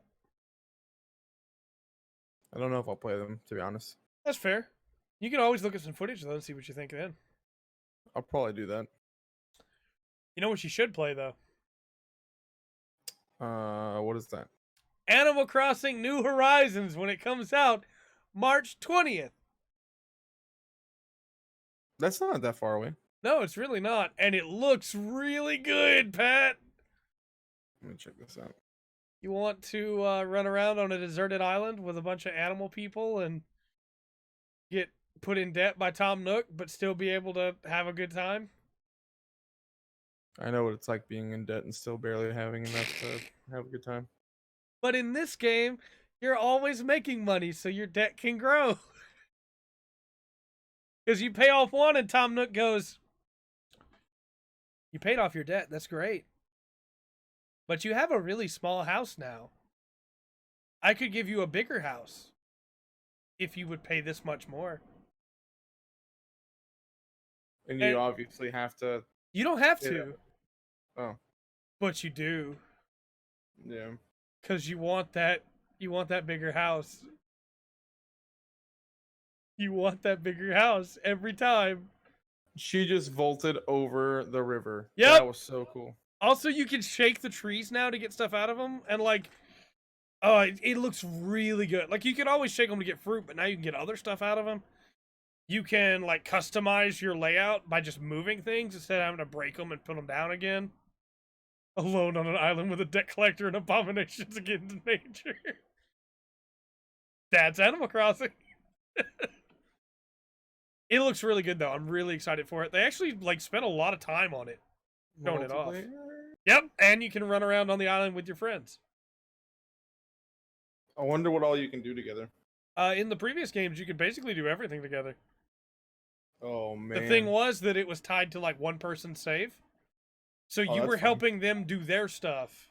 You just weren't getting anything for yourself, but, like, you still got to play with somebody else. Yeah, and I think that's how I would play.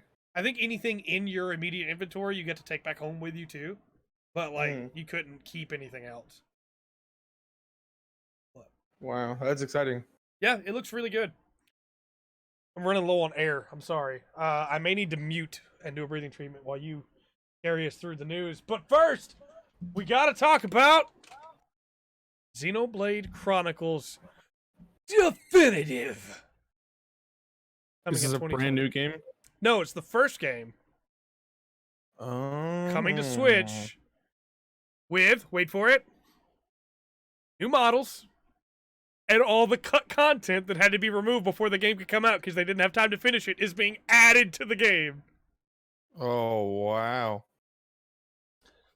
It's going to be like a new game at that point then. Yep, except, here's the best thing about it. They up-res the character models. They've changed all the character models, but they haven't changed the environment models. They've just updated them. Mm-hmm. So the environment will still look like it always has. It'll just have up-resed textures, but it won't be remodeled. So it won't... A lot of people were afraid when they saw the announcement that it would be like, well, they're going to take the world of Xenoblade 1 and then just make it in Xenoblade 2, right? In that engine. But instead, they ported it wholesale and then just up-resed it. That's exciting. Yeah, I'm so stoked, man. I lost it on that reaction stream. Like, as soon as I saw that shot of Gower Plains, I was like, yep, I'm here, here we go! I might play that game. It's Xenoblade Chronicles. I mean, obviously, I'm biased about Xenoblade Chronicles 2, right? Over 600 hours in that game. It was my number 2 game the year that it came out because of Nier Automata. Xenoblade Chronicles 2, top tier game. Xenoblade Chronicles 1 is almost just as good, and in some ways is better. I actually think the story of 1 is better told. I just like the characters of 2 more. But Xenoblade Chronicles 1 holds a really special place in my heart. And there is a line that I refuse to spoil that is my favorite line in a video game ever. And it's in Xenoblade Chronicles 1. That's exciting. It's a really good game, man. I'm probably going to check it out. Do we know when in 2020? Not yet. Just Gotcha. that it's coming. Be ready. Be ready. The Monado. Do you want me to try to run through this news while you take your breathing treatment? I think I'll be okay, as long as we don't stick around too much longer. We're actually, like, getting close to time already. We have about... How long has this podcast been going? Well, we started a little bit late, so we've been going for... It says we're offline on YouTube. Let me refresh and see. I know we're not offline because Artaka made that comment just a minute ago. Yeah, we're still online. What the heck? That is true. In Xenoblade 1, you can't bury Leo alive. It's a good point. We actually still have about 30 minutes left in the podcast, Pat. So yeah, if you want to hit this first one, I'll do a quick treatment and then I will be back. Okay. So, the wireless SNES controller. Now, I saw this whenever they talked about, obviously they're releasing SNES and everything, but it looked like it was getting charged by a USB-C cable, which is super exciting. I'm gonna try to get some more information on it, so that way I'm not just kind of talking about it uneducated. I'm here for it though, because I love this controller. It's one of my favorite controllers. They are $60 for a pair. I do feel like that might be a little overpriced, but it's fine. I'm not mad. Oh, they're $29.99 each. Yeah, so $60 for a pair. That's right. Trying to see if there's any more information about it. I'm assuming you can only use it on the SNES. Yeah, the SNES Online exclusive. Yeah. Which I'm fine with that. Because honestly, I think it'll be a lot more fun. The SNES controller is super cool. And even if like I don't use it hardly ever, just the fact that I have it will be super cool. So I'm probably gonna pick up one of those. I really don't want to spend $60 on two of them, but I probably will. I hope that's true. I agree with that. I'll give you that. That's definitely true. I really hope that Mortal Kombat gets on there because Mortal Kombat on the SNES is like my favorite game. One of my favorite games of all time. I like Mortal Kombat a lot, and the SNES Mortal Kombat is just something special. But yeah, so that you're still muted. I'm back. Sorry. Can you hear me now? There you go. Did you see what I was doing while I was doing breathing treatment? King. I did not. Okay. You had muted. You had hid your camera. That's good. You didn't need to see. I was doing it to the stream. The stream saw. Oh, gotcha. Oh yeah. Even if it's just Mortal Kombat 2. Didn't they King's do? idea? Didn't they do? No, they did NES style Joy-Cons. Yeah. That you could SNES slide style into the Joy-Cons sides. would be so cool. I agree. That would be really cool. I mean, it's the same amount of buttons. Yeah. I have a wired SNES controller somewhere just because I really like the SNES. But a USB one, and then I have my SNES Mini up here that has the SNES controller with it. See, I have the SNES that you and I found that one day. Yeah. I have that SNES, but I can't get it to connect to my TV. My TV keeps saying that it says that it's not supported. That's and I'm really wondering strange. Yeah, I'm wondering if it's because they gave me a GameCube. No, was it GameCube? I think it's GameCube. They gave me the GameCube AV cables, which still fits the same slot. Yeah, I don't think it sends the same signal though. That's what I think is the problem. So I might need to get the coaxial connection instead. Because I think the GameCube analog is like coded for like 240p. Mm-hmm. Whereas I don't think the SNES one's coded for anything really. Yeah.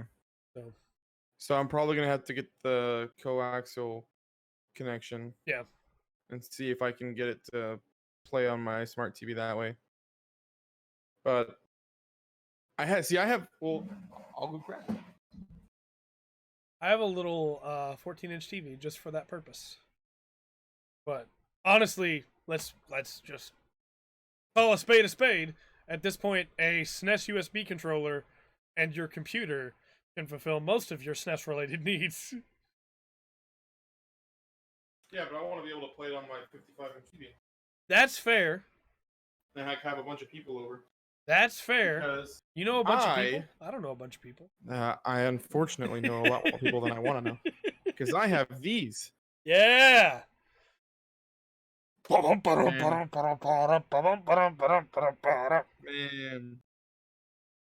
I've been wanting to play these so bad, and every time I look over at the SNES, I'm just like, why don't you work? It makes me so mad. I think that's all it is, though. Is you just need to get the cables, and you should be good. I know, and I can't wait because I have that classic Xbox that I got too, and I'm thinking about connecting it to my what? Oh, I didn't find my SNES, so here's a victim. Oh my god! Oh, I'm playing too much Mortal Kombat. Video games do make you violent. Oh no! Fatality. Oh, I come back with a spine and a head, and that's it. like, make my SNES work. Zeke, go lay down. I know we're getting excited, but go lay down. So, you know what I'm excited about? What? Despite everything, I'm still excited for Pokemon Sword and Shield, and we got some more Sword and Shield info. They focus on 3 things. Customize. You can fully customize your character now. Which is great. That. You can't like change the eye levels and things like that, but like the nose height, but you can change most of the stuff for your character. Which in my opinion was the way it should have been 4 games ago, let's be honest. When they first introduced customization and all it was 5 hairstyles. You know, hey, maybe we should have gone this route at the start of character customization, but I'm glad we got there. Camp, which is a Pokemon camp that allows you to sit down and play with your Pokemon, which is really cool. It's a nifty idea. People are kind of upset about this mode because in this trailer we saw a bunch of reused animations. I will stand by a post that I saw on Twitter that I liked. I did not ever believe that all the animations were going to be new. I did not ever expect for all the animations to be new. In my opinion, it would be stupid for all of the animations to be new, because that's a stupid amount of work, and why would you do that to yourself? Mm-hmm. But I do understand why people are frustrated by it. I do think Pokemon Camp looks really fun, though. Toqger? And one thing I really like about it is that you get to sit down with other players, like your friends, if they're playing with you, and you can sit down with their Pokemon in Pokemon Camp, too. That's cool. So I think that's really nifty. Seek's Trey's animality. So are we going to be able to run around with each other? We still don't know. Man, that would make the game even better, in my opinion. I agree. I think being able to like fully... the same world. Yeah, that'd be great. Oh, man. We'll have to find out. I know there are raids you can do with each other, but I don't know if you don't... Like, you might just pop into those raids together, you know?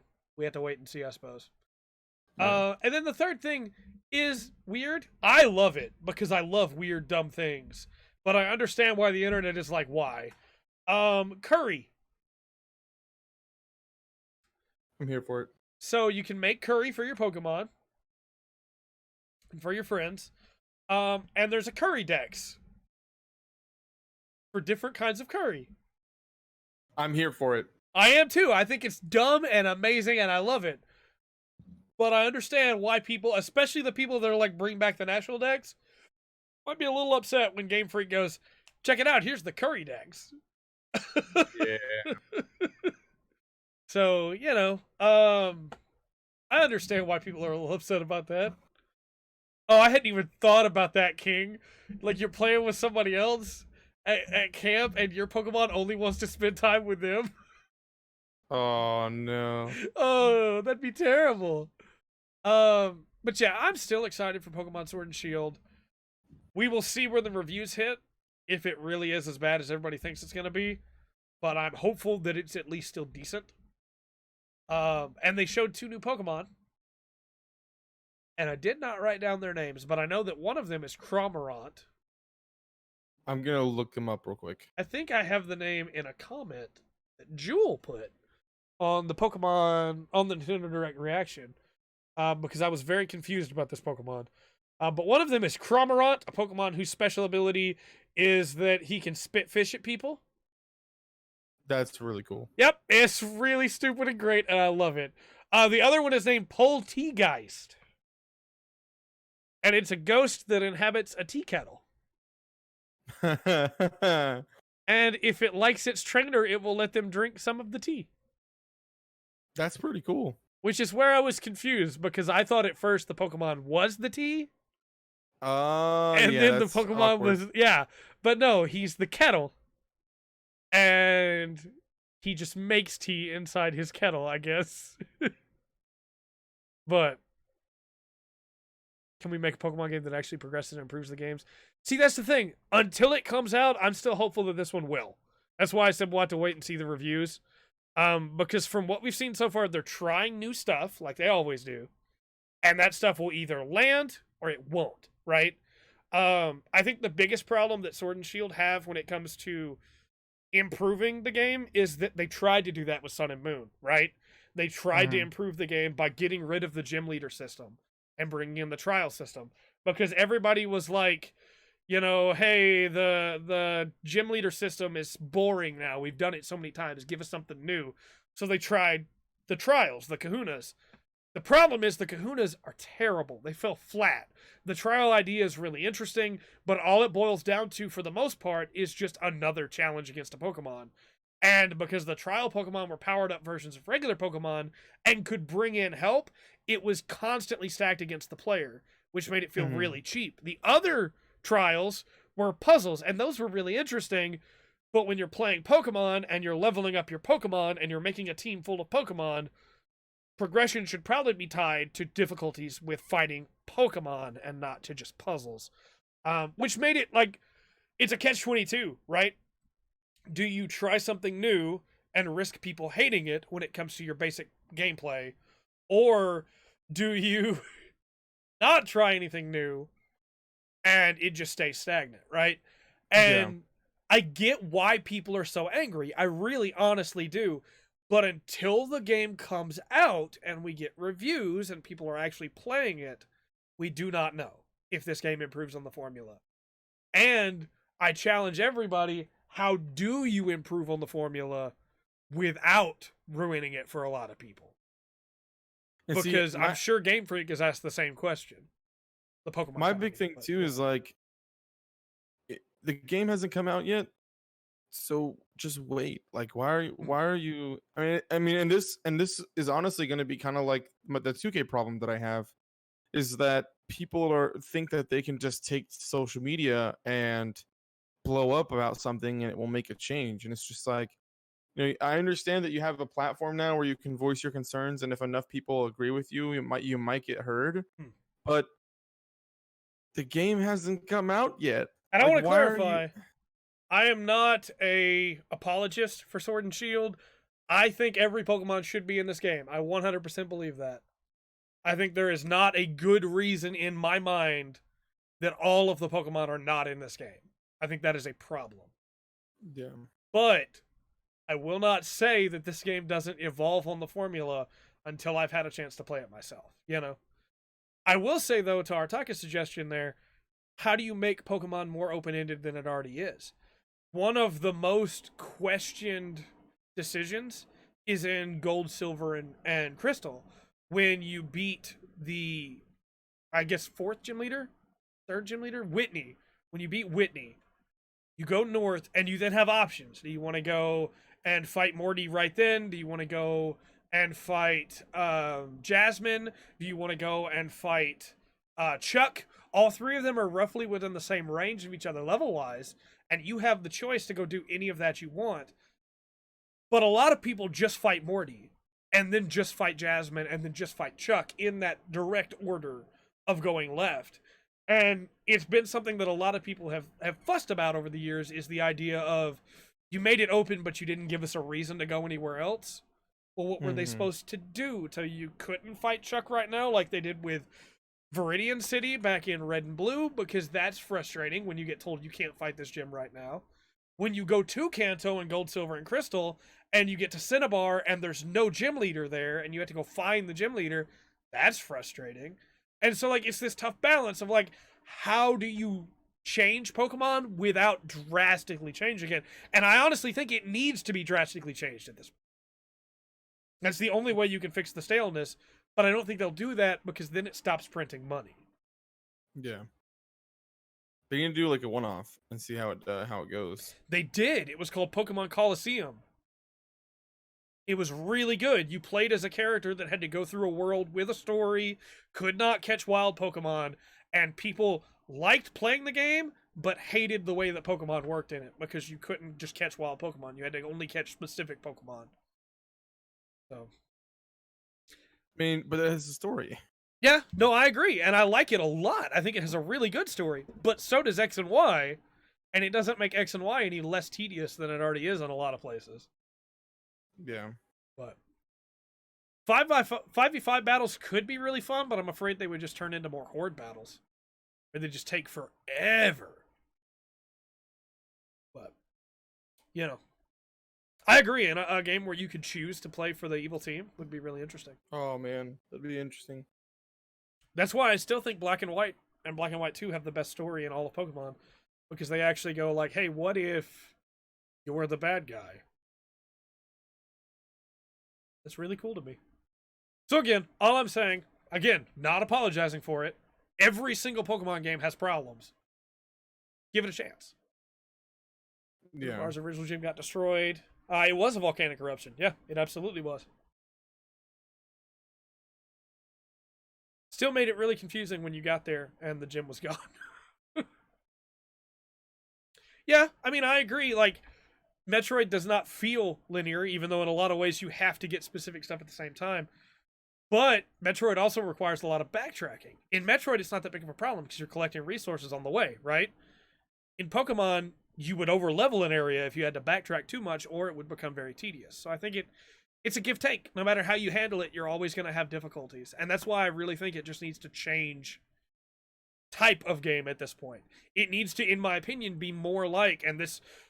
everybody's not going to agree with this. It needs to be more like the Digimon story games, where it's focused on the narrative itself. And as you go, you open up areas that you can go and catch whatever Pokemon you want. And then you are doing story boss battles as you go against either one enemy that's really strong or a team of enemies or multiple battles back to back. And you're having to increase the strength of your team as you're going. But have that option to catch whatever Pokemon you want as long as you've got far enough in the story to have access to that Pokemon. As compared to just, hey, let's go fight 8 gyms. Let's go fight the Elite Four. Let's deal with the evil team on the way, Yeah. You know what game I really liked? What's that? Pokemon Stadium. Yeah? I would love to have Pokemon Stadium come back. Yeah? Or what if we kept the mainline Pokemon games and just kept whatever, just keep doing those. But keep doing weird offshoot games like Pokemon Snap. Oh, Pokemon Snap was so good. Or like, hey, let's just have a different type of game in the world of Pokemon. Or the Pokemon Mystery Dungeon games that have completely fallen away, right? That was a really cool offshoot of Pokemon that gave you a different experience. The world changing as you progress. I don't know how you would do that, though, other than just like... I mean, X and Y already kind of did, where stuff gets destroyed as you go. I mean, I think it could be really good, yeah, but you'd still wind up with the same basic premise of, hey, go fight these gym leaders, Yeah. But yeah, that's Pokemon. I still think we're gonna have to wait till it comes out to know, Pokemon Conquest, man, that was a game. It was, hey, do you like the Sengoku period of Japanese history? Yeah, you do, right? What if those characters were teamed up with a partner Pokemon, and then you had to play an SRPG with them?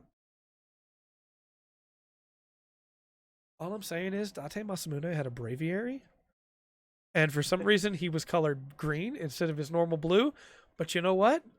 Date Masamune had a Braviary, and he was sick. That's all I'm saying. So we'll move on, because I feel like we could just talk about Pokemon forever. Banjo and Kazooie shadow dropped into Smash. That's super hype. I have not got the chance to play them yet, but I need to. I've done a video for Joker and a video for Hero when they came out. That was just like, let's play around with them in the training room. Let's do their classic mode. Let's go to their spirit board, And so I need to do that for Banjo Kazooie as well. But they look really fun. Look really interesting. People really like them. Now, by playing around with them, a weird bug was found. Hmm. And it has nothing to do with Banjo and Kazooie, but it has gotten 2 characters banned from doubles in tournaments for a little while. Really? Specifically, Joker and Pokemon Trainer have a weird bug. So when Joker is playing in team matches, and an ally dies, ally loses a stock, it raises Arsene's gauge, right? So that he can bring Arsene back out sooner, which is really cool. It's a nifty mechanic for when you're playing team matches. However, if you have a doubles team, and it only works on a doubles team, with Arsene, with Joker, and Pokemon Trainer, when Pokemon Trainer switches Pokemon, the game reads it as 3 characters just lost a stock. Oh, snap. And so Arsene, the gauge jumps by over half the gauge when Pokemon Trainer switches Pokemon. So you just switch Pokemon constantly. Yep, so he always has Arsene. So they've been banned from doubles right now till that bug gets fixed. Hilarious. Nintendo put out a thing like, hey, yeah, we know this is a problem. We're working on it. We saw it too. That's hilarious. So, make the world feels like it grows with you. Have like trainer change layouts or have 3 levels rise at that. Have their levels rise at that. I think you could do some really cool stuff with that. Yeah. Vados actually has 2 burst attacks. Yeah, I did actually know about that. I did not know about that when I made the video, but it was pointed out to me in the comments. So yeah, that's a pretty funny bug. I've been saving Makes this. things interesting. It does for sure. Can you imagine? Just see that gauge go. So I've been saving this piece of news. I'm surprised it wasn't the last thing. My boy made it into Smash.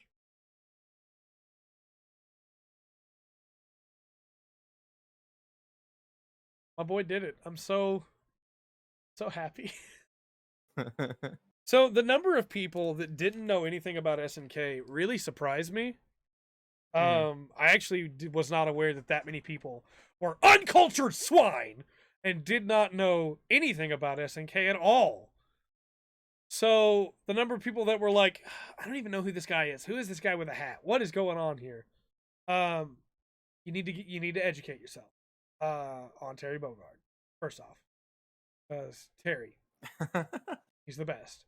But the trailer. Did you watch the trailer, Pat, for Terry? Yes, it looked really good. So the whole thing was fantastic. Trailer's done up like the old King of Fighters intro. Where the letter is there, the invitation. And the number of people that were like, Geese Howard's just dead, man. Like, oh, these people never played King of Fighters and saw that was the way Geese's story ends in the original King of Fighters. And he's just fine in the sequel. Geese Howard jumps off buildings all the time. He's fine. But the way that they did it, where SNK character kept reaching for the letter and kept not getting it, like Nakamura is just standing on that cliff so upset. And then when Iori reaches for it and misses it, he laughs like a maniac. But like, it didn't look like he was trying to grab it. It looked like he was trying to incinerate it, because Iori's just mean like that, you know? And then Terry picks it up, and we get to see my boy, and he's beautiful. He's so beautiful, Pattrick. It looks fantastic. And he says, come on! Because he still has his voice. They didn't redub him. It's still my boy. It's still Terry. So excited. And Sakurai, you know, we've never met, Sakurai and I. We've never had a one-on-one conversation. But I feel like he knows that November is the month of my birth. Because my birthday present from Sakurai is that Terry Bogard is coming to Smash in November. So I'm very excited. Thank you, Mr. Sakurai. It's the best birthday present I've ever received. I appreciate it very much. Thank you. That's not true. I'm sorry, Mr. Sakurai. I got a truck for my birthday one year. But it's the second best birthday present I've ever received. So thank you, Mr. Sakurai. Yeah, he absolutely does look better in this than he does in some King of Fighters, which is really interesting. And I really hope he has his Goro jacket. I really do. But another character made it into Smash. And his name is Sans. Very interesting. He is. Never saw that coming. I did not either. He is just a Mii Gunner costume, right? But you get Megalovania when you buy the costume added to the game, which is great, by the way. That song's amazing. And as much as I love Sans, I'm a little sad because my boy Terry got completely overwhelmed by all the Sans hype. But I wish that we got a full move set. well, then he would have been a full character on his own, right? That's what I'm saying. I wish he would have been a full character. I think this is better than not at all, right? Absolutely. Because like I could say the same for Proto Man, who also got a Mii costume. Yeah. At the same time and did not get a song. But I'm just happy he's there, right? Mm-hmm. So you can play as Sans. Let me put it to you this way, Pat. You can now play as Sans, fight Banjo-Kazooie, Cloud, Bayonetta, Simon Belmont, Pac-Man, Joker, and Mega This Man. game is the full package. The full package. And as Otaka points out, Sans is way too lazy to come there himself. That's true. That's true. Oh no, it's really crazy. And after review and Ridley, yeah, don't forget Ridley's in the game. King K. Rool's in the game. After saying this, Sakurai had a couple statements talking about how it felt like, because they're working on more DLC, it felt like that the goalpost was moving further and further away to being done with Ultimate. But then stated that Ultimate has become this great big crossover like nothing else has ever been before. Even Marvel vs. Capcom was not this big, right? Yeah, no way. And he doesn't want to stop here. He wants to keep it going while he has the chance before somebody else can try and take that title from him. So they're going to make more DLC. We don't know yet if it's going to be in more challenge packs. We still don't know who Character 5 is in the challenge pack, but we do know there will be more DLC to come. I would be very surprised if the next thing wasn't a bunch of Echo Fighters. Yeah, just so they can add to it. Just because, like, why wouldn't you? Yeah. But I would love to see more characters, you know? Also, yeah, as King points out, Ryu versus Terry. It's the real King of Fighters now. Oh, it's Terry Bogard, Ryu, and Mega Man. This is now Marvel vs. Capcom. But better. Yeah. Oh. I think it's Zero. I mean, Zero also with Proto Man got a costume. For me, Sword Fighter. So. Well, didn't they do like Capcom versus SNK? Yeah. This is the new Capcom versus SNK for sure. I guess it's Capcom versus SNK, not Marvel versus Capcom. No Marvel character yet. But yeah, I agree with Nathan. Better a Mii costume or an assist trophy than not at all. 100%. Where's Shantae at now? We got Shovel Knight as an assist trophy. We got Sans as a costume. Where's Shantae at? Come on, Sakurai. Come on. So, but don't get too mad at me. Yeah. I know you don't know who Shantae is. Go ahead. It's fine. No, well, I don't. It was about Fatal Fury. I thought I hadn't played this game. Okay. But I totally have.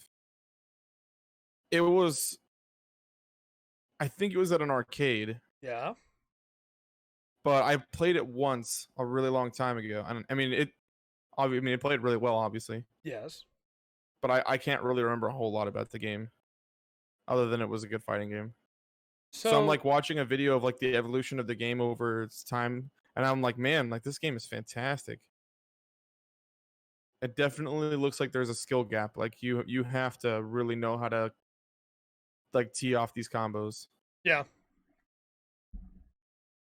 Yeah, it's very different from, it's not like super different, but it's pretty different from like a Street Fighter or Mortal Kombat in the way that it plays.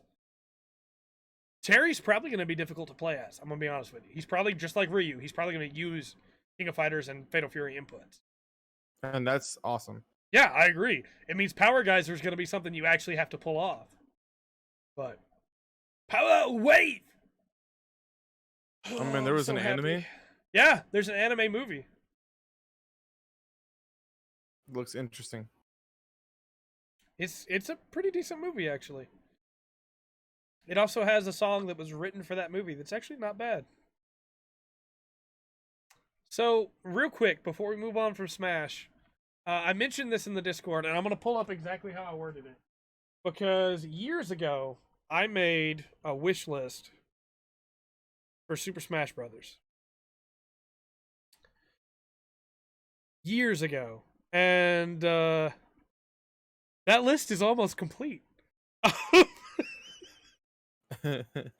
How long ago? It was, the direct was just the other day, man. Like, what the heck? Okay. Okay. So, my dream list was... Where did I put it, man?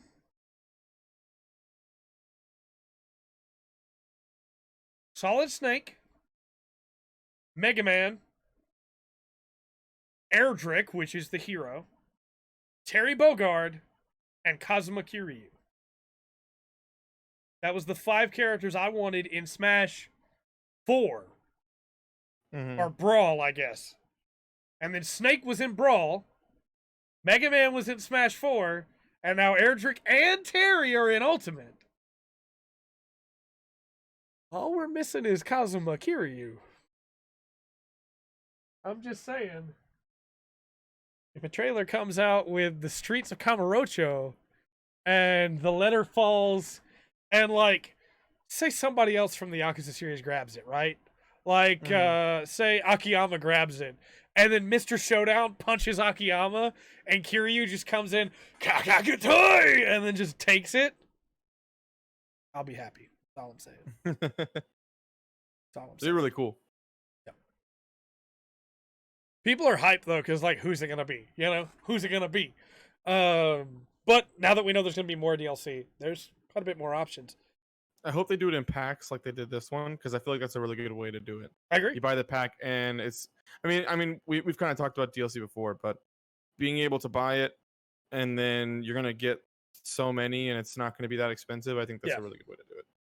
One important thing to mention too is that the further characters coming out will not have. I thought I heard a car horn, so I was pulling my earbud off to listen. Will not have stages. That's okay. They will just be fighters, but I agree. I think that's okay.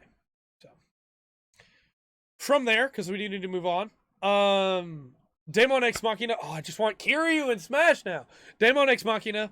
Prologue demo is available. Progression will carry over into the main game. So download it, try it out, carry over your progression. That's the best way for a demo to work. Super hype about that. I was really hoping Andrew would be here for this part. There is DLC, free DLC for Celeste that carries forward the story. We all know how much Andrew hates that game. I still really enjoyed the story, so I'll probably check it out. But I didn't like playing that game, so you know. Then IO Interactive has revealed the new Hitman 2 roadmap, which has a new map called Haven Island coming out September 24th. Looks super cool. Super stoked for that. We all know how much I love Hitman 2. If you have not seen it yet, the no plan runs are going. There'll probably be another one this week or next week. But this latest one has a special guest appearance by Saber Cop. So just keep that in mind. If you don't know who Saber Cop is, you should watch that episode. Because Saber Cop, friend to Saber Janitor, and acquaintance of Saber Soldier, pretty interesting guy. I like him quite a bit. Yeah, if you haven't seen the Marrakesh No Plan run, things get interesting. Let's put it that way. After that, 2 last pieces of news. Ikumi Nakamura. I did that in the Discord too and had to fix it. Ikumi Nakamura, one of the 2 most hyped people at E3, developer of, I completely just forgot the name of the game. Lead developer on Ghostwire Tokyo, that's it, has left the company. Has left Bethesda specifically, and we don't know why, we don't know what's going on there, but most likely the studio will just be taken over by the head of the studio. It's super unfortunate, because like you could tell she really cared about that game. So if she left, it must be for a reason, and it makes me worry that they wanted to put something in the game that she didn't agree with, and they wouldn't budge on it, so she had to leave. But I'm worried it's something worse than that. Like they were mistreating her because she's a female in the gaming industry. yeah, it could be. That's what I'm worried about. It could be, but she seemed still really excited on Twitter when she was like, "Hey, I'm looking for New Horizons." There's a rumor right now that she's already been hired by Valve. Ooh, Left 4 Dead 3. Don't know how true that is, but if so, would be really cool. I am whatever year that somehow Left 4 Dead 3 comes out will be the greatest year of my life. I'm just saying. I am a bit concerned for how Ghostwire Tokyo is going to turn out now. But, we'll see. I do have to give a thank you to King for that very nice comment about the no plan runs in Hitman 2. If you want a special plan, a well thought out master plan of murder and assassination, you'll be sad by how much better no plan is. King approved. So I appreciate that. No plan's a lot of fun to do. And we're still only in the Hitman 1 map, so we got to get into the Hitman 2 maps with it. So we'll be there for a while. And then the last piece of news I had, I didn't even put on the docket. But if you are playing Three Houses and you are past, I think it's chapter 3, do not purchase the season pass right now. If you purchase the season pass right now, there is a chance that your game will not boot. And you have to go through a long, drawn-out process of going to the website and unsubscribing from the season pass, even though you've paid for it, uninstalling the game, subscribing back to the season pass, and then reinstalling the game to make it work. But Nintendo has announced they've seen the problem, and they're working on a patch that will fix it. So if you're thinking about buying the season pass, just wait a week, see if they've got the patch out by then. No chance, no reason to risk it,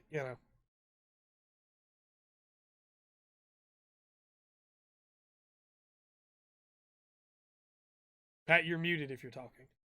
I'm not. Okay. I'm sad because I want Left 4 Dead 3 so bad.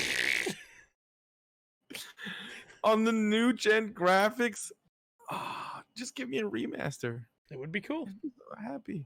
And make it like Left 4 Dead 1 and Left 4 Dead 2 in the like a bundle, and just up the graphics and add a map. There you go. I've probably put like over 200 hours into Left 4 Dead 2. I'm at this point now where I don't really have any desire to play Left 4 Dead 2 anymore.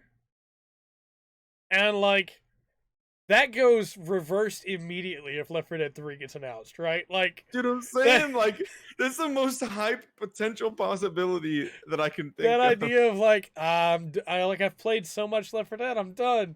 The idea of like actual new content has me going, yeah, I'd be down. Yeah, and all they have to do to let us know it's coming is have the 4 and then like the pinky falls. Yeah, that'd work. I'm throwing money at the screen at that point.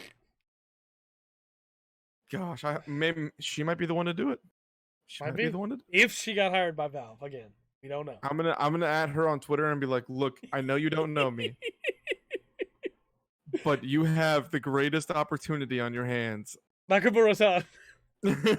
Onegai shimasu. Armored Core 6 and Xeonic Front 2. Yeah, I mean, I'm down. That happens, I'd be hype. Left 4 Dead 3. I would just be hype if we got Gundam Extreme Versus 2 announced for the West. It'd be great. You know what else would be great? What's if that? The Gundam versus servers were full players. At this point, honestly, I'd rather like just throw that all away and just have Extreme Versus 2. So, with that said, that's all the news we have. We're just about at the end of time that we normally set aside for the podcast. Are there any things that we forgot, Pat? Not that I can think of. I'm sure, as always, 6 things probably got announced while we were doing the podcast. Yeah. I'm trying to think if there's anything that's like low key that we might have missed. You have any plugs? I do. We talked about it earlier because you sent that video. It's funny. I had watched half of that video that you sent me, Yeah. and then I had to stop it because I was in the middle of something. And then you sent it to me, and I was like, okay, I obviously need to finish this video because it must get even better, which it did. Yeah. I would like to plug King Vader if Yeah. that's King okay Vader with makes you. good stuff. Yeah, I think that his content is very high quality, and he does most of the editing and stuff himself, or at least he used to. I still think I like the Dragon Ball one more, Yeah, but they were both really good. And he makes some I other good videos too.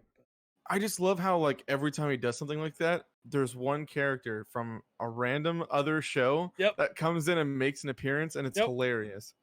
And it's funny too because I've been watching King Vader's content since Vine, Yeah. and to like still see him being successful on YouTube makes me really happy because there's a lot of people who were stupid successful on Vine and then they got nowhere because of it. Yeah. And it sucks.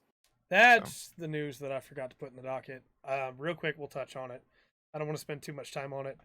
I think that no matter what he did, if he did it, I don't know. But no matter what he did, I think it's tragic that a man was driven. Anybody, man or woman, whatever, I don't care. I think it's tragic when anybody is driven to that point. When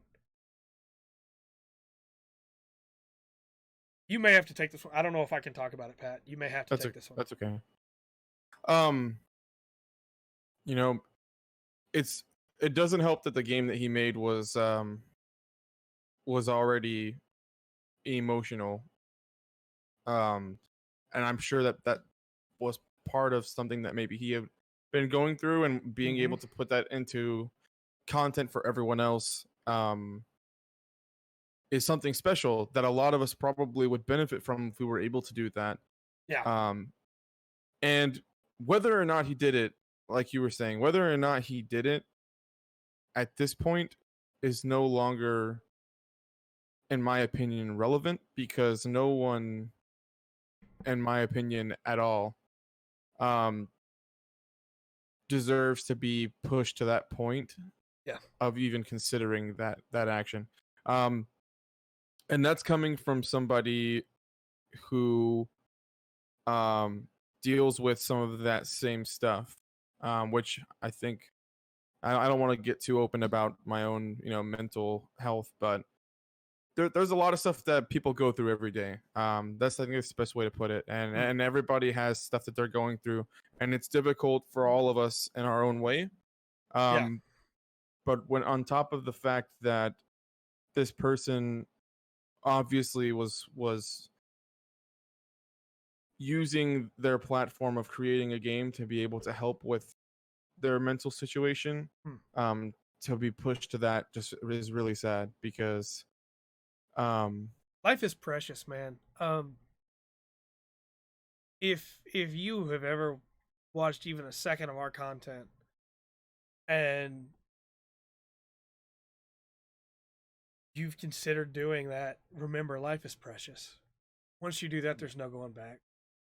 There's so much that you're going to miss out on because you did that. There's so much you're not ever going to have the chance to do because you did that. And no matter how bad today is, tomorrow can be better. I don't care what you think tomorrow's going to be. No matter how bad you think tomorrow can be better. You have to be the one to make it better, though.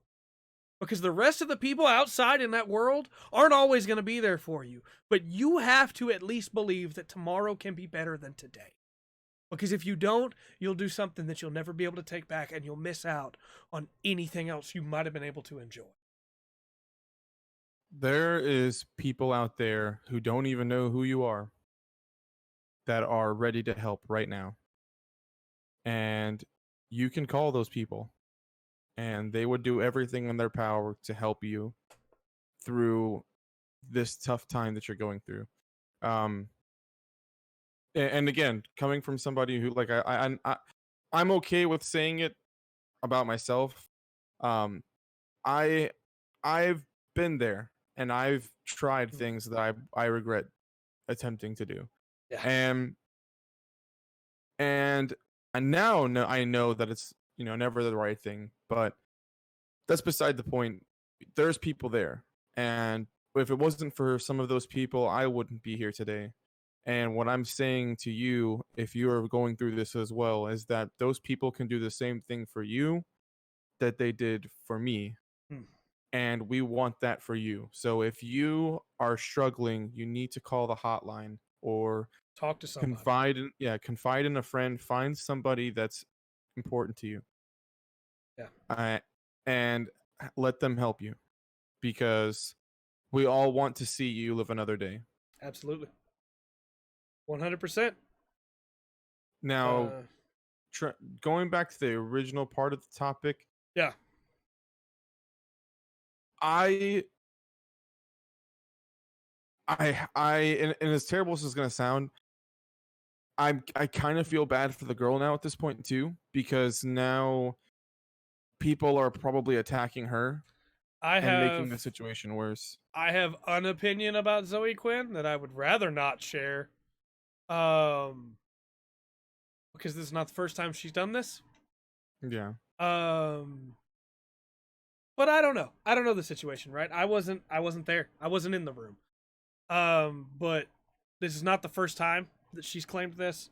And the last time that she claimed this, she got a lot of money for it, and she made a Kickstarter that she never gave anybody the stuff that she promised, and walked away with a lot of money. And so I don't know if this happened or if she just said it happened so that she'd get more money. I don't know. But it looks bad. And then for her to just immediately delete her Twitter afterwards. You're not helping the situation No, at it all. doesn't look good. Just step away from it, right? Yeah. Just mute it yourself or remove your email or sign out or something. But when you delete it, it looks bad. But again, I wasn't there. I don't know the situation. I'm not saying she did this maliciously. I'm just saying that she could have done this maliciously. I doubt that she'd do it again maliciously at this point. Oh, she can't do it again. There's no way she could do it again. I say that. She No. could do it again. But if she's a real human being with emotion and feeling, she couldn't do it again. She might not be. But I will tell chat, yes, I am okay. That is something that is very close to my heart.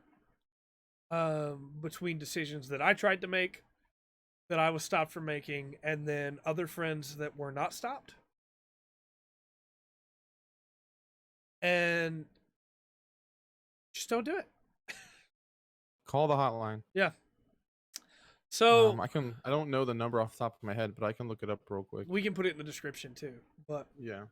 Any other plugs, Pat? King Vader. Can I say real quick about King Vader? There's a thing that he does that's such a small thing, right? Zeke, you're kneeing me in the crotch, buddy. You're gonna have to get down. You gotta get down. I know you love crawling in my lap, but you have to get down. And it's when two characters clash, and then the characters just start dancing while they're clashed. I know, I love it. It's so great. Favorite thing. I love it so much. But yeah, please continue. I'm sorry. No, I love his content. His content is so funny. But I have a plug. It's our patrons. Okay. Oh yeah. Give a big shout out to Rain and Band. We appreciate you very much, and thank you very much for continuing to support us on Patreon. Band is at the tier where they get to choose a short saying that they would like to have on a podcast. They did not have one for this week's podcast, but they're working on one. It can be an ad. It can be a, hey, watch this show, you cowards. It can basically be whatever they want. So if you want to be a part of that tier, check out our Patreon. And no, I do think it needed to be discussed, King, and I think we got to talk about it a little bit. It's not a subject we talk about very much, and I'm glad we never said the word, because that will get us demonetized. But yeah, it is an important thing because it happens too much, But, and it's a difficult topic solely because of our own experience and things like that. So, that's why it was difficult to talk about. But like we said, the hotline, I put it in the chat there, but Mm-hmm. Trey said he'll put it in the description too. Mm-hmm. Trust me, if you are out there, you are not alone. And even if it's just watching our videos every day, where you get to see somebody, two or three guys' faces, depending on who can make it that week, I hope that that's enough. And we're here for you. Yeah. Because we care about you. At the end of the day, we may just be talking heads on a screen. We may just be, voices as you're playing, watching us play a game or something like that. But I can honestly say that even though I don't have the time to stream like I was before, I'm gonna get a little emotional with this. So just heads up, everybody. I can honestly say that having all of you in my life has made my life better than it was before, and I hope that goes both ways, right? I hope that being a part of mine has made your life better, and that we can continue to just make each other's lives better, that we can bring each other joy. When I upload a video, it no matter what the video is, I want it to be able to either bring joy or knowledge or something to somebody, and when you guys comment on them and you're giving your thoughts, even just like jokes, that brings my day up. And I hope that in turn the video that we put up brings your day up, I love that quote, by the way, Nathan. It's one of my favorites. We've all lost something, but if we gave up every time we lost, never be able to move forward. Yep. So trying to think of who else I could plug. I also kind of want to plug Chris Move again, just because he's been putting out content for NBA 2K. Yeah. And if you are curious about the story but don't want to play the game, he does fantastic with just like the way he talks while he's playing, and like adds his own commentary to the game, and it's really enjoyable. So if you want to be able to experience the story of the game and not have to play it, or just you can just play the park or whatever, that's a perfect way to do it. So real quick, the patrons get first shot at this, but they didn't really care what the next ranking video was. For them, it was just kind of, hey, keep going, just make another one. The next one coming up will be soundtracks for Fire Emblem. And then after that will be the main characters from Final Fantasy that I forgot to do when I did the Final Fantasy ranking videos. But after that, what do you guys want to see me rank next? Do you want to see the Souls games ranked? Do you want to see you want us to go back to Gundam? I don't know what we haven't ranked yet in Gundam, but we can figure something out. Do you want us to rank Super Robots? What do you want us to rank next? You want us to rank Metal Gear? You can rank Metal Gear. That's a Metal Gear Solid 3 poster up there. You can barely see it because of the overlay. But, hey, let me know what you'd like to see for the next ranking series. Today went up that video that was requested last week on the podcast. What's on the shelf? That's what I'm calling it. It's a very literal title. But it was an hour and a half, which was not how long the recording was, of just me going through what's on the shelf on the anime shelves. I kind of want to do that again for, like, the game shelves. And then for the Gunpla, and maybe for the posters, and then for the books. And also there's DS games over there that I forgot about that you won't be able to see in the camera, so I gotta figure out what I'm gonna do with that. But let me know, because I really enjoyed making that video. Even though I don't think it's gonna be anywhere near like a popular video, I still really liked making it. I watched about 15 minutes of it, and I'm planning on finishing the whole thing. I just didn't have enough time to sit down and watch it for the hour and a half. So I'll probably watch it in like 15-minute spurts, but so far it's been hilarious. That's great, Artaka. I'm glad to hear that, man. One thing I really like about our community, as King put it, we are a small community, right? But we have people that come for the podcast. We have people that come for specific uploads. We have people that only care about specific stuff. But everybody gets to interact in their own way, right? When different people show up at the end of a podcast because they catch the tail end of it, and that's the only part they got to be a part of, but they got to be there for just a little bit, and they're excited about it, like, I love that kind of thing. To me, that is so important. And even when, like, I don't have a lot of time to watch like Easy Allies or to watch like Mahler's podcast EFAP, when I can be there live, even just for 5 minutes, that's like a big feeling, you know, like I'm a part of this today. And it really helps me with my social interactions, because I may seem very sociable. Is that the right word? Because I talk all the time, but I'm actually a very introverted person, and I worry constantly about my interactions with people, and I don't have to do that with you guys. And that means a lot to me, you know. Thank you. It's also a really good feeling to like to not know somebody, but to be able to have a connection with them. Yeah. And I mean, like, you know, I've spoken with a couple of our fans, you know, when we played video games with them and stuff, but I've never, you know, actually met any of our fans like in person or anything like that. And it's such a cool thing to be able to play video games with people or have them watch us just talk about what some people would consider nonsense for a couple hours. I agree. And that friendship means so much, and as much as it does. I think I know what you're doing. I'm not messing around with anything. What are you talking about? I think I know what you're doing. What am I doing? Sounds like you're about to use your belt. What belt? What belt are you talking God. about? My O's belt came in, everybody. Oh gosh.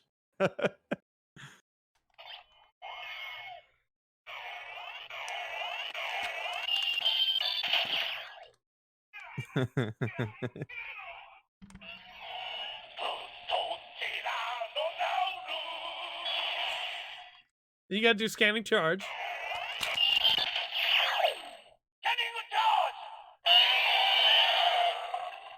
It's really cool. Like, it's dumb, right? But it's also great. I mean, it's kind of like the Yu-Gi-Oh dual discs. I had one, and I thought I was so cool as a kid. I took it to school one time, even though my parents told me not to. Yeah. And I walk up into class, and I've got my deck loaded and everything, and I have it slide out, and I was like, "It's time to duel!" And then all of my friends, my acquaintances that I went to school with, thought I was really lame, but I thought I was the coolest kid. I think you're pretty cool, Pat. I appreciate it. I do want to point out, too, because I feel like people are going to be like this and go, you know, you just talked about the Patreons, and this is what you spend at Patreon money on? But, like, this thing's normally $400, and I got the belt and all these coins for it for a really good price. I'm being careful with how I spend Patreon money.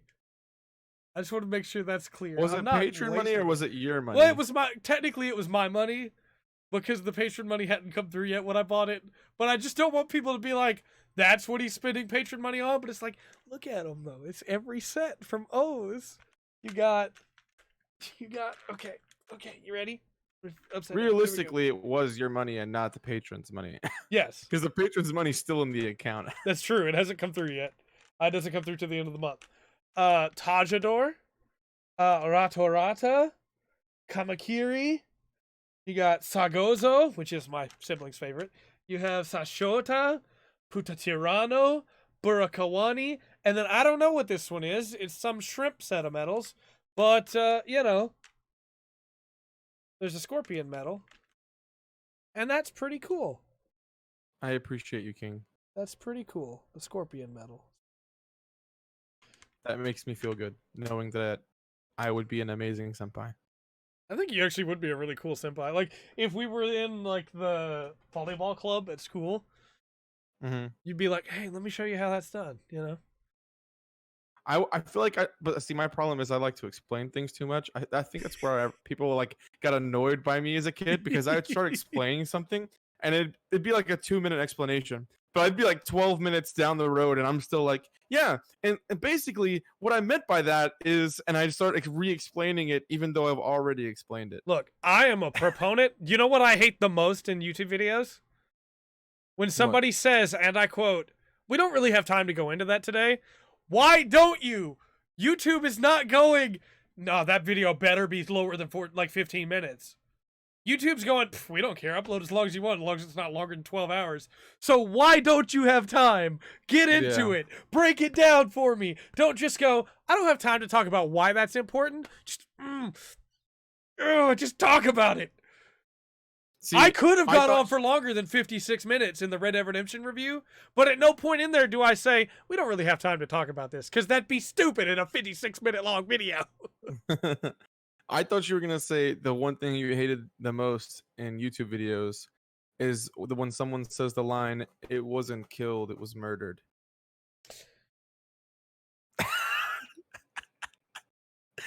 That was pretty bad. You know what else I really hate?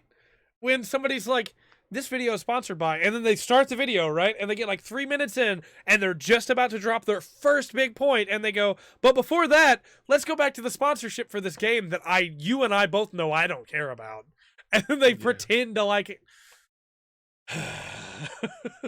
Very seldom do I see somebody do that and them actually play the game. Oh, it's from a bad movie? Oh, no.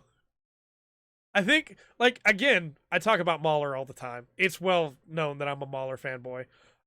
They covered a video once, and the guy got to his ad and was just like, this is my favorite part. In, like, the most deadpan voice ever. Makes me so mad. Way to bring it down into the video. Oh, I have one more plug, actually. So... I just got it! Yeah. Oh, man. Oh, I have one total more luck. plug. So one of That's my the one favorite I'm talking. YouTubers is Minilad, and Yeah. I have plugged him before. Minilad has become an executive for a nonprofit that helps by collecting water and getting clean water to third world countries. That's really cool. And he does meme streams where people like will pay money to be able to show him a meme and him react to it, and that money goes to his the nonprofit that he's a part of. Oh, that's and nifty. he isn't getting paid for any of it. All of his time is volunteered, and he's been doing this for a long time. He's been helping for a long time, but he became an executive for it recently. Yeah. And I'm probably not explaining it correctly. I might be misstruing the information a little bit because he doesn't talk about it in depth about his role and stuff. But either way, every time he does a meme stream, it's going towards a good cause. And even though it's really like kind of dumb, if you ever just want to watch a guy look at really stupid memes and tell people who send them that are, this is a poop post or whatever, it's worth it because it's going towards a good cause. And I think that he's really funny, and he may not be, a top 10 YouTuber, but Yeah. to me he is. So That's good. I'm glad to hear that, man. It's good to hear there are still people like trying to do great stuff. We should probably end this podcast soon. We're 30 minutes over when we plan to stop anyway. yeah. But check out No, we're not sponsored by them. I swear. Every single time I see that ad, I'm just like, I'm going to hit somebody. Well, it's always like every time. I get why people do it, right? But it's always the same language every time. It's like, yeah, and I tried the service myself, and it's actually pretty good. And if you just set it up, you'll be protected. You won't have to worry about it. And it's like, okay, if you want to do an ad right, at least like speak the way you always speak. Don't just suddenly change tones. I think that like Cynical Reviews does a really good job with that because he'll talk about the videos, like he'll talk about the sponsors, but he's not going like, and actually, guys, I really like it. If you check out, it really bothers me when like it's, hey, I'm a YouTuber that's always high energy, but then it's time to talk about my ad. Okay, I'm gonna bring it back down and. Let me be honest with you guys. It's like, what are you doing? What are you doing? That's so scripted. Yeah. At least try. I like if we were getting sponsored, I'd want to actually be using the product or whatever. So there's this YouTuber named Rags, and Trey's a Mahler fanboy. Rags is on their podcast, right? He got asked to sponsor a type of sports watch, and to have a spot for it in the video. And he was like, "Yeah, sure, I'll sponsor that watch, but I want one first. I want to try it and make sure it's good." He said, "I'll even pay for it, and if I like it, you can just give me my money back, but I need to try it first." Yeah. And they were like, "Okay, sure." And so then he got the watch, and he was like, "Yeah, it's a great watch. I'm not going to do a video spot in it." for it, I will just tell people it's a good watch in my video. Like, you're not going to send me a script. And they were like, okay, sure. And so then in his video at one point, he's like, yeah, and they just can't seem to tell the time. But I can, because I have this really sick watch from this company. It's super comfortable. I love it. I got to do this ad on my terms, so there you go. And then just goes right back to his video. That's super cool. And I was like, yeah, that's the way to do it, man. That's how you know that it's actually like a quality product. Yeah. Or, for instance, like these games, Raid Shadow Legend is a big one. Instead of paying YouTubers to play it for like 10 seconds in their video, why not just pay Let's Players to play it? Yeah. Oh, I know why. It's because you don't want people to see how it actually plays. I got you.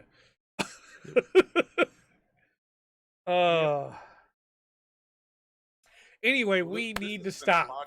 We got to pull Filthy Frank out here to tell us it's time to stop. This has been a podcast. I think this has actually been, like, no joke, one of my favorite podcasts we've done in a while. Like, they're all fun for me, but this one's been really interesting.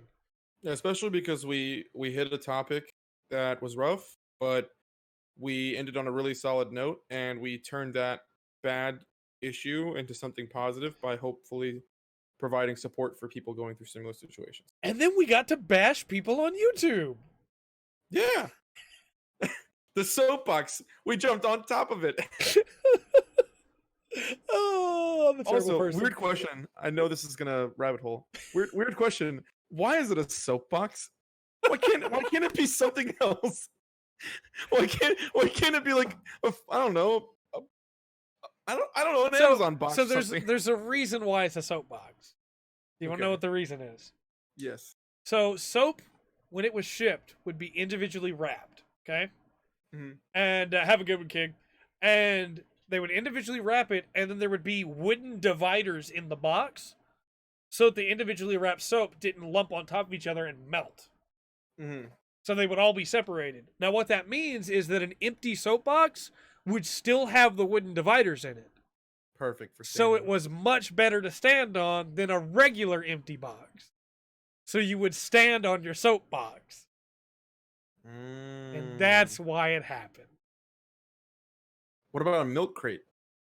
Well, those are actually not very structurally sound because they were made out of wood before. Now they're made out of plastic and are a lot tougher. Now they have the tines in between made out of plastic that go all the way to the top of the box. So now they're pretty structurally sound.